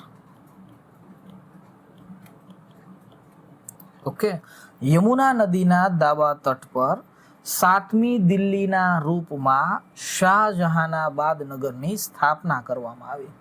પરંતુ આ નગર 1648માં તૈયાર થયું. એટલા માટે શાહજહાંએ પોતાની રાજધાની ક્યારે બનાવી હશે, તો કે રાજધાની બનાવી હશે 1648માં. આ નગર બનાવવા માટે શાહજહાંએ 60 લાખ રૂપિયા ખર્ચ કર્યા હતા, જ્યારે તાજમહેલનું નિર્માણ કરવા માટે 50 લાખ રૂપિયા ખર્ચ કર્યા હતા. જહાંગીરે જ્યારે તેના દરબારમાં જે છે થોમસ રો આવે છે અને થોમસ રોની અરજી એટલા માટે ઘા કરી દે છે કે ખોબા જેવડું છે બ્રિટેન, અને ખોબા જેવડા બ્રિટેનના રાજાને અમારે મળવાની વાત તો કે સપનું જે છે થઈ ગઈ, એ જવા દો. બરાબર વિચાર કરીને જુઓ, જહાંગીર હોય, શાહજહાં હોય, પોતાની અંદર કેટલી રેવન્યુ હોલ્ડ કરીને જે છે બેઠેલા હશે. ઓકે, તમે એવું કહો છો ને કે સુવર્ણકાળ, સમજજો અને વિચારજો આ કયો સુવર્ણકાળની વાત કરે છે. આગળ જે છે જુઓ તો જરાક અહીંયા શું છે, યોજનાના નગરની વાત કરીએ તો મેં તમને પહેલા કીધું નગરની અંદર નગર છે. ઓકે, આની સૌથી મોટી જે છે વિશેષતા છે. જો જરાક અહીંયા મેં તમને પ્રવેશ દ્વાર જે છે પૂછ્યો તો પ્રવેશ દ્વારની વાત કરીએ મુખ્ય પ્રવેશ દ્વાર અર્થાત આને આપણે કહીએ છીએ લાહોરી દરવાજા. જ્યારે આ દરવાજાને આપણે લોકો કહીએ છીએ દિલ્હી દરવાજા. આગળ જે છે સમજાવી દીધું એની મતે. હવે મેઇન વસ્તુ વસ્તુકાર અથવા તો વાસ્તુકાર. બનાવ્યો જે છે કોણે? તો કે આના બનાવવા વાળા વ્યક્તિ હતા ઉસ્તાદ હામિદ જે છે. જ્યારે બીજા વ્યક્તિ હતા ઉસ્તાદ અહમદ. જાણીને આશ્ચર્ય થશે, આ બંનેને બનાવવાનું કામ તો સોંપ્યું હતું, પણ બનીને તૈયાર થઈ ગયું ત્યારે આ બંને ગુજરી ગયા હતા. બેમાંથી એક પણ જે છે નહોતા. એટલા માટે યોજનાના એક પર્યવેક્ષક હતા જેને ગેરત ખાન કહેવામાં આવે છે, તેના નિગરાનીની અંદર આ વસ્તુ થાય છે. સવાલ એ છે કે લાલ કિલ્લાની અંદર છે શું? તો કે લાલ કિલ્લાની અંદર આપણને જોવા મળે છે દીવાને આમ. હું ખાલી આમ લખું છું, સમજી જજો. ત્યારબાદ જોવા મળે છે તો કે દીવાને ખાસ જે છે. તખ્ત એ તાઉસ દીવાને આમમાં છે, આ ધ્યાન જે છે રાખજો. જ્યારે આપણે દીવાને ખાસની અંદર જઈએ છીએ ને ત્યારે અમીર ખુસરોનું એક સ્ટેટમેન્ટ છે, લખ્યું છે અગર ફિરદોસ વર રૂહે ઝમી અસ્ત અમી હસ્ત અમી હસ્ત અમી હસ્ત. અર્થાત અગર કहीं પર જન્નત है तो वो यही है यही है यही है. આ ક્યાં લખેલું છે? તો કે લાલ કિલ્લાના દીવાને ખાસની અંદર જે છે લખેલું છે, ધ્યાન રાખજો. ત્રીજું તો કે આની અંદર છે રંગ મહેલ. ઓકે.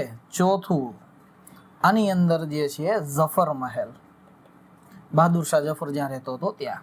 ત્યારબાદ આની અંદર છે ખાસ મહેલ. ખાસ મહેલ અલગ વસ્તુ છે. અને ત્યારબાદ ઔરંગઝેબ જે મોતી મસ્જિદ જે છે બનાવે છે, આ મોતી મસ્જિદ પણ આપણને આની અંદર જોવા મળે છે. ઓકે વિદ્યાર્થી મિત્રો, આ હતું આપણું જે છે 5મા નંબરનું ચેપ્ટર શાસક ઓર ઉસકી ઇમારત. જો કે આ ચેપ્ટર અથવા તો આ લેક્ચર લેવાનો મુખ્ય ઉદ્દેશ્ય એ જ હતો કે તે સમયની રાજનૈતિક વ્યવસ્થાના પ્રભાવમાં કયા કયા કાર્યો થઈ રહ્યા છે એ આપણને ખબર હોવી જોઈએ. ત્યારબાદ લાસ્ટ જે છે ટોપિક છે જેને આપણે આગળ પણ જે છે ભણવાના છીએ, ક્ષેત્ર અને સામ્રાજ્ય. કઈ રીતે સામ્રાજ્યોની અસર ક્ષેત્રો પર પડી એને જોશું અને કઈ રીતે ક્ષેત્રોની અસર સામ્રાજ્યોએ પડી. અહીંયા બે વસ્તુ આપેલી છે. એક છે ફતેપુર સિકરીની અંદર જોધાબાઈ મહેલ. પૂછે છે ક્યાં આવેલો છે, આવડવું જે છે જોઈએ. ઓકે. અને ત્યારબાદ વૃંદાવનની વાત જે છે કરેલી છે. જો તમારી પાસે આ વસ્તુ અથવા તો એનસીઆરટી ન હોય તો મને કહેજો, હું ટેલિગ્રામની અંદર અપલોડ કરી દઈશ, તમે ત્યાંથી જોઈ જે છે લેજો. ઓકે. અહીંયા આપણને 12મી શતાબ્દીની અંદર ફ્રાન્સની અંદર જે છે એ ગોથિક શૈલી શરૂ થઈ, એ શૈલીની વાત જે છે કરેલી છે. આ ગોથિક શૈલીની વિશેષતાઓ જે છે આપેલી છે, ધ્યાન રાખજો. પૂછે છે ભારતની અંદર ગોથિક શૈલી સ્થાપિત કરવાનો શ્રેય કોને જાય છે? તો તે પુર્તગાલને જાય છે, અર્થાત પોર્ટુગીઝને જે છે જાય છે. જ્યારે આપણે ભણશું ત્યારે પોર્ટુગીઝ વિશે થોડીક વધારે માહિતી મેળવશું. ઓકે વિદ્યાર્થી મિત્રો, જતા જતા એક ખાસ જે છે સૂચના અહીં છે. આ લેક્ચર માત્ર ને માત્ર ભણાવવાના ઉદ્દેશ્યથી છે.